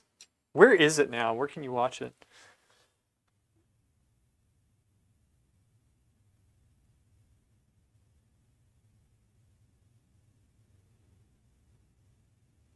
It's the illusion, Michael. Oh yeah, Dwight? Oh, Arrested Development. That's right. Kevin Arnett. That's right. It's an illusion, Michael. Okay, so for that one, I should have known. That one was, what was that? Which one was that the one where he was blowing his boat up? My favorite one was when he fell in the coffin. Like, when they were burying their dad. He fell in the coffin. He's like, something's gone wrong. He's laying in there. And Michael's just watching like, And he gets buried alive. That's also, there's always money in the banana stand. Such a good show. I'm just going to mix a lot of these colors together. Screw it. Put that there. It's an illusion, Michael. Oh, Rain Bam. I think he said that every episode of Pop Pop in the Attic. Yeah, that's right, Pop. Oh, it's such a good show. It's an illusion, Michael.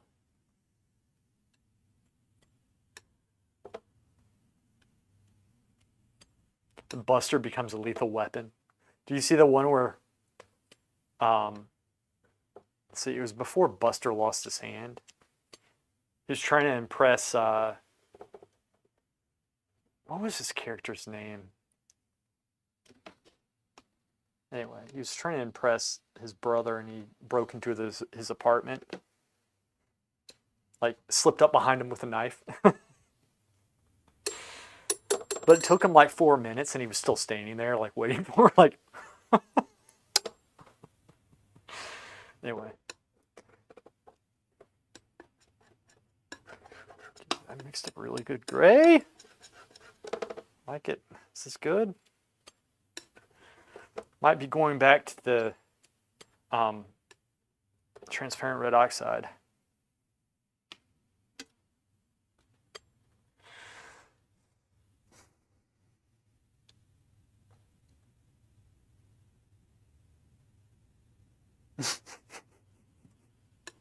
But for sure, that's pretty good.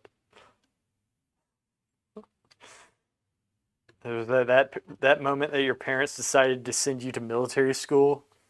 Is that what happened? It's all starting to make sense the more you speak.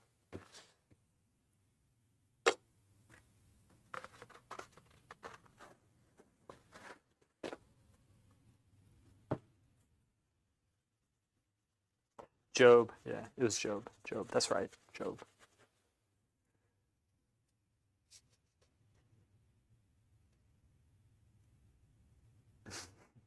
Oh, that's horrible. You'll have to check. Well.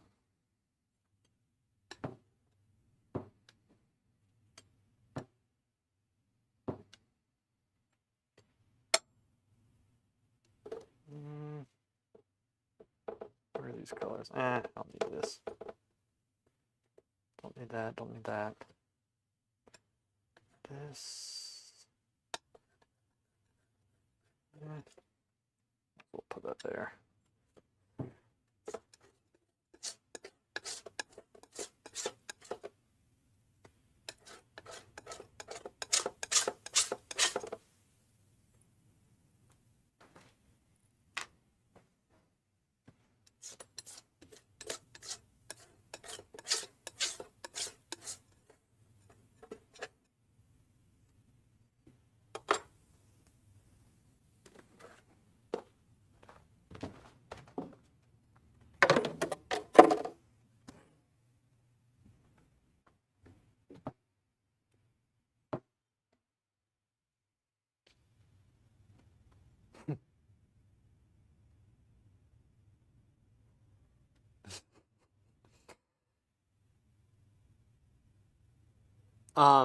Military school, a lot of parents send their kids, or I don't know if they do still, but they used to send them to military school if they were like not disciplined properly.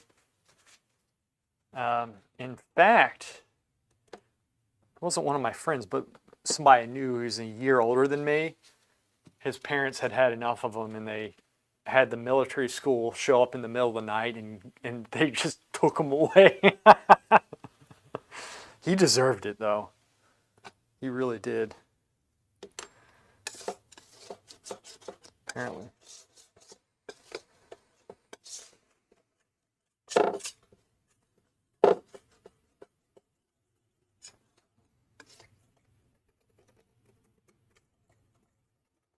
But like, I don't know if that's still a thing.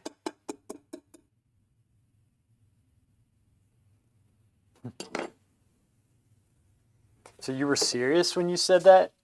He thought he was alive?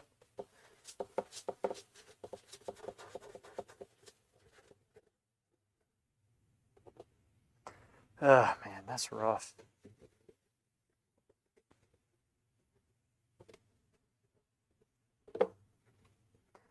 Well, guys, we got some stuff today. I haven't been on my game recently. It's been a trying to stream. Just know that I stream when I can stream. If I'm not on, it's because I can't stream. I have too much stuff going on. But I did want to get in here and just get in this mindset. I need to have a solid idea going forward with this painting. I need to get it done. So my client came back, he's doing a book cover. He might be using AI to do it, which I can understand. And I told him to send me the picture, the AI picture, because I might be able to get him a better one. Because what he wants is like a full painting with a full figure scene, which is going to be very expensive for him. I think he would probably be better off with a good image, but I want to make sure it's a good image. Because it would be a vineyard painting with like 4 figures working in it. And I know him, and it would be very particular. It would be a very in-depth, multi-figurative scene. And to be honest with you, like as much as I like having the work, I'm not sure I have that type of painting in me right now. And I don't think he wants to pay that much money. So I had that conversation with on the phone before I came in here. Which I'm totally fine with just going AI with this. That's what he wants with it, whatever. Is it the best way to do it? No. But he knows. I'm pretty frank with him. And he said the best thing would be to have a painting. And I wasn't saying I wasn't going to do it. I mean, we're just, we'll see. But I just don't want to do another house vineyard painting with kids in there. Everything's bright. Everything's not the way that I want it painted. Then make a call and yeah, exactly. That's how it goes, QFX. Kind of send them to Catholic school. Military is for poor kids. No. I don't know if it's, it's not just for poor kids. Military has all people from all backgrounds, rich, poor, middle, yeah. A lot of rich kids join up for the future political aspirations. Is it the worst way? Yes.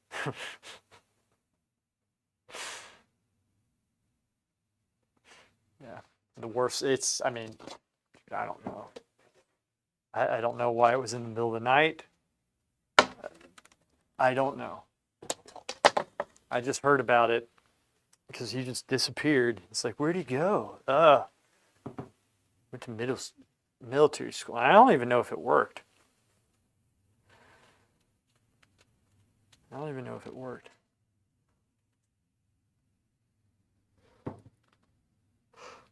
Darkness in my soul. I feel like right now,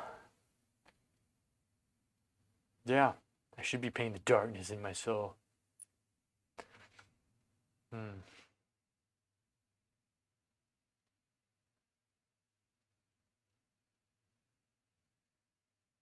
Yeah, should. You are correct, Shikari. My hands are so filthy.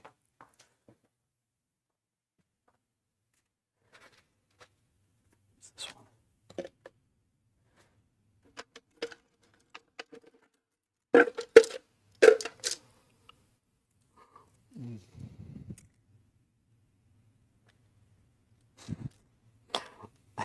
That's right, butt for chair.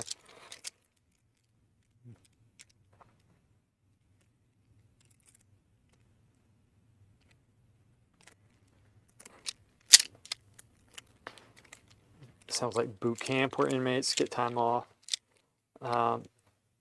Painted Ozzy to release some darkness. The Prince of Darkness. He died like, what, 2 weeks ago or something? 3 weeks?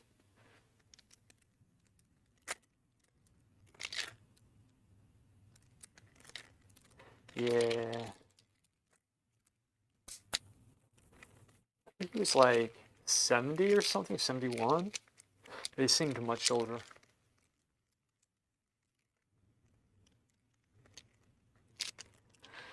And I always hate hearing people dying. I really do. Death sucks. Just gonna say it. It sucks.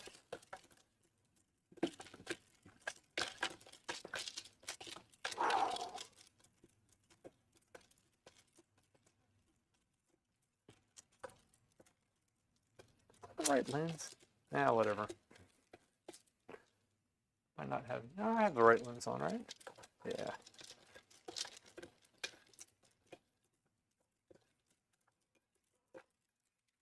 Yeah. He was on drugs, wasn't he? A lot. Hopefully he wasn't still. Hopefully he wasn't still. There we go. Circle of life. Death.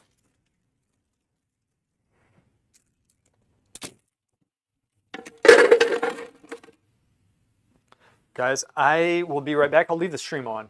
All right? I'll be right back. I'm going to clean these brushes really, really fast. Alright.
Right. We are back. We are back. Back. Oh, guys. School's out. It's Friday. New school actually got back in this month or this week. Killed a guy because he was bored. That's someone else. I forgot his name. Giuseppe, maybe? Makes you sound people. What are we talking about? Anyway. All right. Gotta wrap these brushes.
What do I wrap them with? I wrap them with Viva paper towels.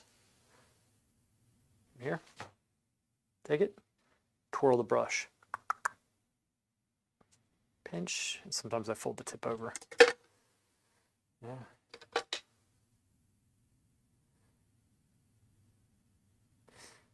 So I wash it several times, rinse it, wash, rinse, brushes, but I always leave this soap into it. I do one last lather and I leave the soap in.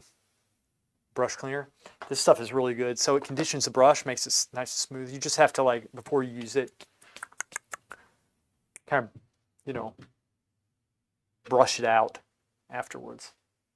Right before, it'll dry and, you know, this dust kind of comes out from it. This is how it keeps its shape. This is how it keeps its shape. There we go.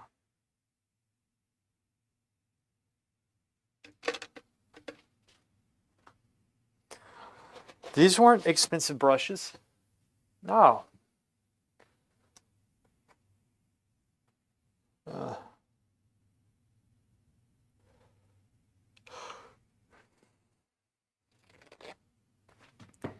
Like these brushes, some of them were, you know, like $5, $6. And, you know, some were $2, $3. But I take care of them. They last a long time. You just don't want the brushes that fall apart, right? Like that's always leaving the hair. You want brushes that keep its shape. You can keep the shape, but you just, in my opinion, if you buying like extremely cheap brushes, like cheap ass brushes, you're going to be losing money in the end because you have to replace them. Might as well invest. Might as well invest. There we go.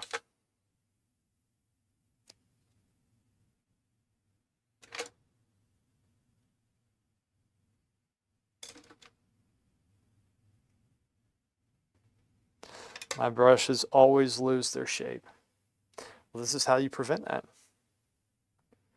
It's how you prevent it. And when you're wrapping them, you kind of want to pull it tight so that you feel the edges go in some. But you don't want to do it too tight. So there's an art to it. Right? This might be blurry. Yeah, it is a little blurry because I don't have this thing on autofocus, but take it. I kind of press it up against the edges a little bit as I turn it. And I kind of pinch it. And then so we do it. So we do it.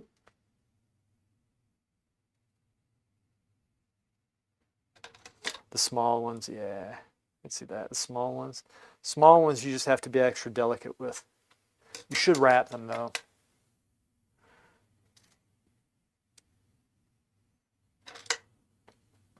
There we go.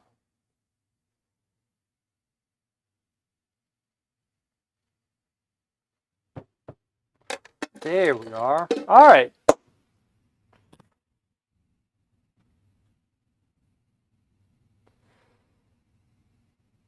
You got some long flats from Rosemary and Company. They actually have some pretty solid brushes. Yeah. Need the short brights. Yeah. Anyway, guys, y'all have a very nice weekend, all right? Just wanted to get something done today, which is,